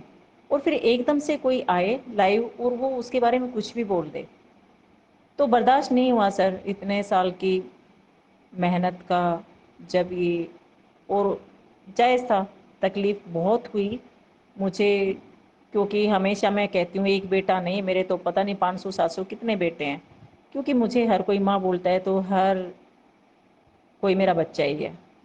बिल्कुल सही कहा सरोज जी, और आपकी हिम्मत की मैं दाद देता हूँ कि ऐसी घटनाओं को भी आपने हंस के झेलते हुए अपने काम पर ध्यान रखा। यही एक सच्चे कलाकार की निशानी है। Keep it up. Salute you Saroj ji, मैं आपको सलाम करता हूँ। सरोज जी, फ्यूचर में आप किस तरीके के प्रोजेक्ट्स करना चाहती हैं? संदीप जी, फ्यूचर में मुझे जो भी कैरेक्टर मिलेगा, ये तो अब हो ही चुका है कि मुझे कोई मॉडल तो बनना नहीं है, ना ही मुझे ऐसे कोई कैरेक्टर मिलने हैं। माँ के रोल में मैं ढली हुई हूँ, तो ऐसे ही कैरेक्टर मेरे लिए आगे भी होंगे। तो मुझे ज़्यादा टेंशन नहीं है कि कैसे मिलेंगे, क्या मिलेगा, जो मिलेगा बहुत अच्छा मिलेगा। लेकिन हाँ, जो भी कैरेक्टर मुझे मिलेगा, मेरा काम तो यही है ना कि मैं उसे बड़ी संजीदगी से, बड़ी ईमानदारी के साथ उस कैरेक्टर को जीऊँ। धन्यवाद मनीष जोशी जी।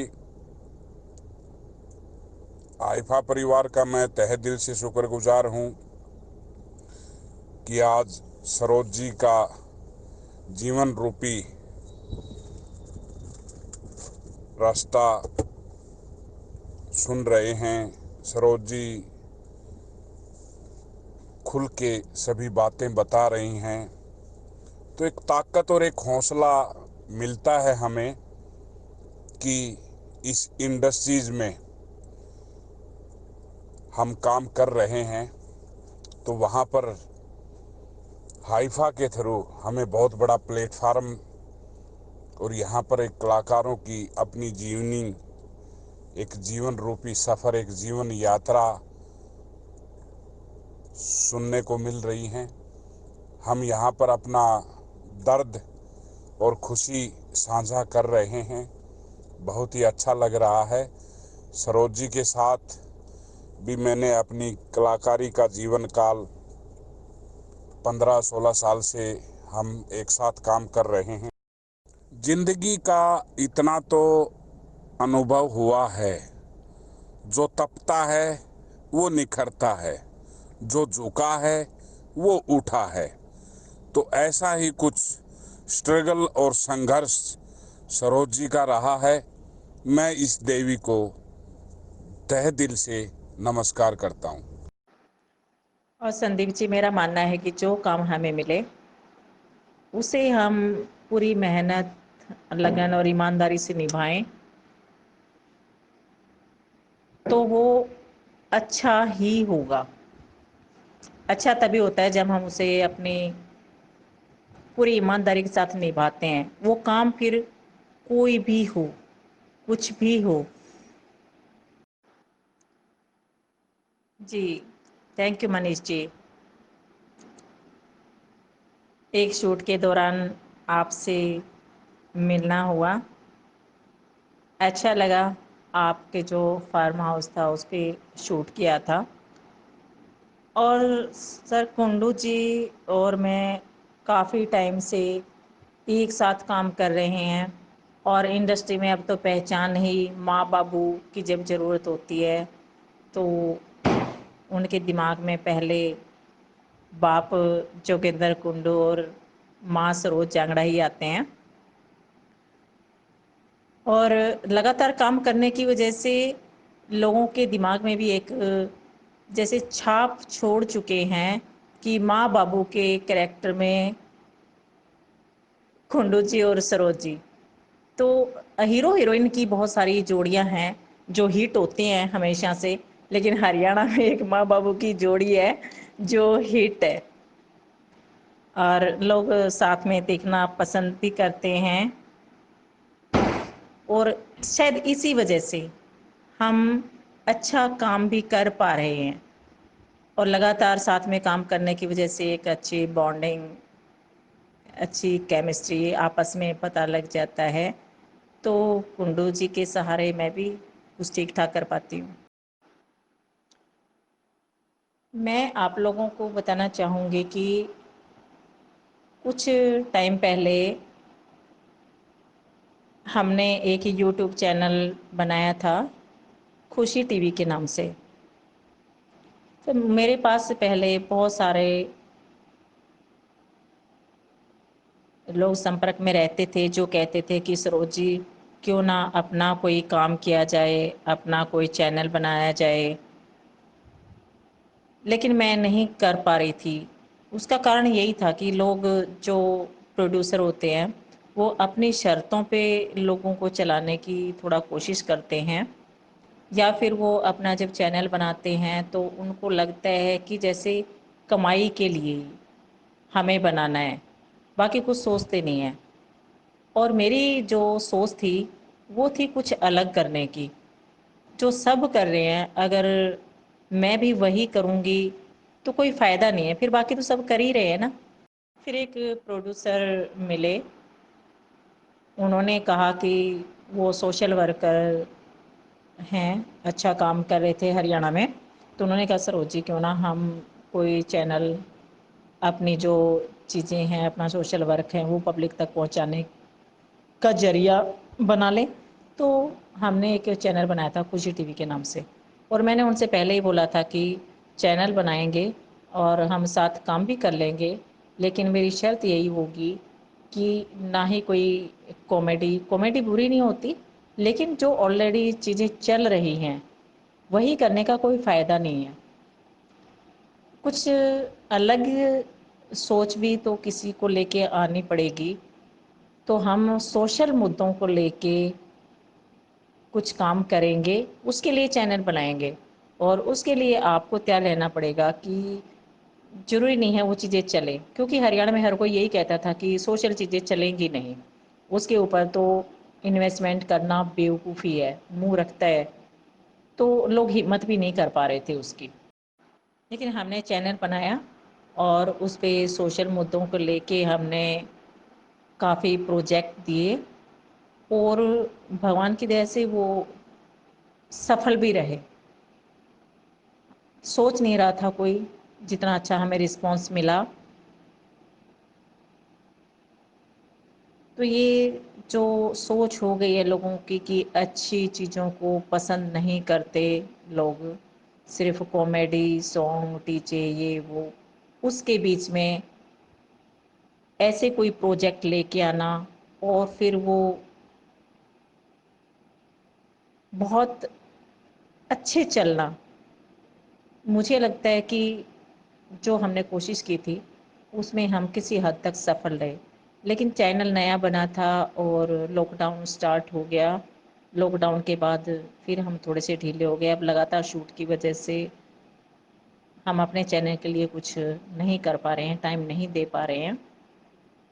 तो मुझे लगता है कि इंसान को अपनी सोच के हिसाब से भी कुछ करने की कोशिश करनी चाहिए, रिस्क लेना चाहिए।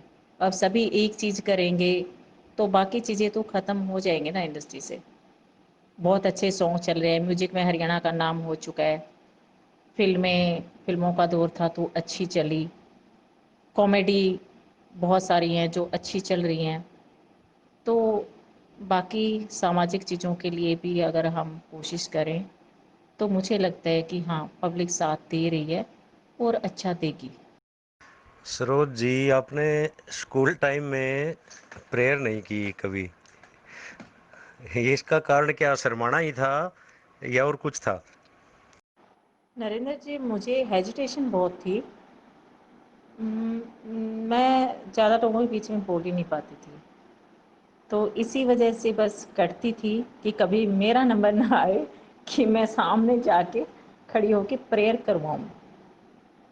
तो थी मैं संकोची स्वभाव की और मैं सब में इन्वॉल्व होके भी थोड़ी अलग-थलग थी।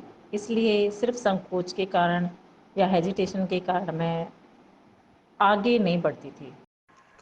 सरोज जी, अपने जीवन का कोई जो सबसे दुखदाई पल हो कोई, क्या वो शेयर करना चाहेंगे आप? तो हो जानना चाहते हैं हम। सरोज जी, इतने साल हो गए आपको हरियाणा में काम करते हुए और रेगुलर आप काम कर रही हैं, तो जो आज से 18-19 साल पहले जब आपने करियर शुरू किया था, तो जैसी सिचुएशन तब थी ऑडिशन की या प्रोडक्शन हाउसेस की, आज कितना फ़र्क आप समझती हैं कि कुछ बेहतर हुआ है या अभी भी वहीं के वहीं खड़े हैं हम? तो उस बारे में भी प्लीज़ आप बताएंगे तो बहुत अच्छा होगा, क्योंकि आप काफ़ी टाइम से वहाँ पर काम कर रही हैं हरियाणा में। संदीप जी, अगर मेरे नज़रिए से देखा जाए तो उस टाइम भी हालात बहुत बुरे नहीं थे, क्योंकि उस टाइम जब मैं ऑडिशन देख रही थी और जो चीज़ें मुझे अच्छी नहीं लग रही थी, लेकिन जो ऑडिशन दे रहे थे आर्टिस्ट, उनको वो अच्छी लग रही थी तभी वो दे रहे थे। ये सच है कि उस टाइम पे उनके ऊपर कोई दबाव नहीं था। जो भी ऑडिशन लेने वाले थे उनकी तरफ से कोई दबाव नहीं था। वो अपनी इच्छा जाहिर कर रहे थे कि आप इस ड्रेस में ऑडिशन देंगे और वो यस बोल रहे थे। इसका मतलब उन पर प्रेशर नहीं था। और आज भी यही है। उस दिन वो अपनी मर्जी से कर रहे थे जो भी काम कर रहे थे और आज भी अपनी मर्जी से कर रहे हैं। अब तो बच्चे समझदार हो गए हैं, उनको पता है कि हमें क्या करना चाहिए, क्या सही है क्या गलत है। मेरे कहने का मतलब यही है कि उस टाइम भी कोई किसी पे थोपता नहीं था, अपनी मर्जी। और आज भी जिसको जो अच्छा लगता है वो उस टाइम भी कर रहे थे, वो आज भी कर रहे हैं। और संदीप जी, हम क्यों किसी पे थोपे हैं, हम किसी को क्यों बोलें? ये मैंने पहले भी बोला था कि हम अपने मर्जी के मालिक हैं। सामने वाला कोशिश करता भी है अगर कोई दबाव बनाने की, तो हमें हक है ना कि हम उसको मानने से इनकार कर दें। अगर हमने उसका कहना मान लिया तो कहीं ना कहीं हमारी उसमें रजामंदी थी। फिर ये कहीं से भी जायज़ नहीं है सामने वाले को हम दोष दें किसी भी बात का। तो मुझे नहीं लगता, हमारी अपनी एक सोच होती है, हमें उसके हिसाब से चलना चाहिए। सामने वाले की हम तभी मानते हैं जब हमारी इच्छा उस बात को मानने की होती है। बाद में किसी के ऊपर भी हम कोई ब्लेम करें, उसने ये कहा था इसलिए हमने ये किया, तो ये सरासर गलत है। मुझे नहीं लगता कि हमारी मर्जी के बिना हमसे कोई कुछ भी करवा सकता है। उस टाइम भी अगर इतना ख़राब माहौल होता तो संभव ही नहीं था कि मैं यहाँ तक पहुँच पाती, क्योंकि मेरा तो स्वभाव भी ऐसा ही था। ज़्यादा मैं घुलती मिलती जल्दी से नहीं थी लोगों से। उसके बावजूद अगर मैं इस लेवल पर आ पाई हूँ, इतनी इज्जत मैंने पाई है, पब्लिक ने मुझे इतनी इज्जत दी है, इस इंडस्ट्री ने इतना प्यार मुझे दिया है। आज मैं कहीं भी जब शूट पे जाती हूँ तो हर बंदा ही तो पैरों पे हाथ लगाता है। क्यों? क्योंकि वो जगह हमने बनाई है।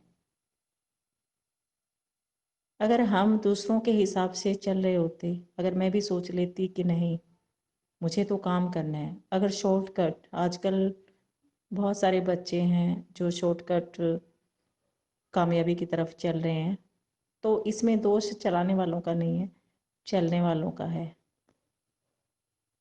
और वो जब शॉर्टकट चलते हैं तो मुझे नहीं लगता कि वो बहुत लंबे चल पाते हैं। इसलिए मैं तो आजकल भी जो बच्चे होते हैं, अगर मुझसे कोई पूछता है, मुझसे कोई बात करता है, मैं हमेशा यही कहती हूँ कि संघर्ष करो और धीरे धीरे आगे बढ़ो। अगर धीरे आगे बढ़ेंगे तो हम लंबे चलेंगे, अगर छलांगे लगाएंगे तो जल्दी ही थक हार के बैठ जाएंगे। इसलिए आराम से चलो, और भगवान को पता है, उस ईश्वर ने हमारी किस्मत में जो लिखा है कुछ सोच समझ के लिखा होगा, और वो हमें वही देता है जिसके लायक हम होते हैं। जो हमें नहीं मिला, इसका मतलब यही है ना कि हम उसके लायक नहीं थे। नमस्कार सरोज जी, अभी अभी जस्ट लैंड किया हूँ और अभी निकला भी नहीं हूँ बाहर, और मैंने अभी अभी आपका पेंटिंग देख लिया है गिरिजा वाला, और समझ गया हूँ कि यात्रा खत्म हो चुकी है। मेरी भी यात्रा अभी खत्म हुई है और अभी भी टाइम लगेगा। तो पूरी हाइफा फैमिली की तरफ से आपका बहुत बहुत धन्यवाद, और मतलब आपका पूरी आशा है मुझे कि बहुत अच्छी जर्नी रही होगी। मैं सुन लूँगा रास्ते में, रात को, सुबह, कभी भी। तो thank you so much, thank you so much Saroj ji.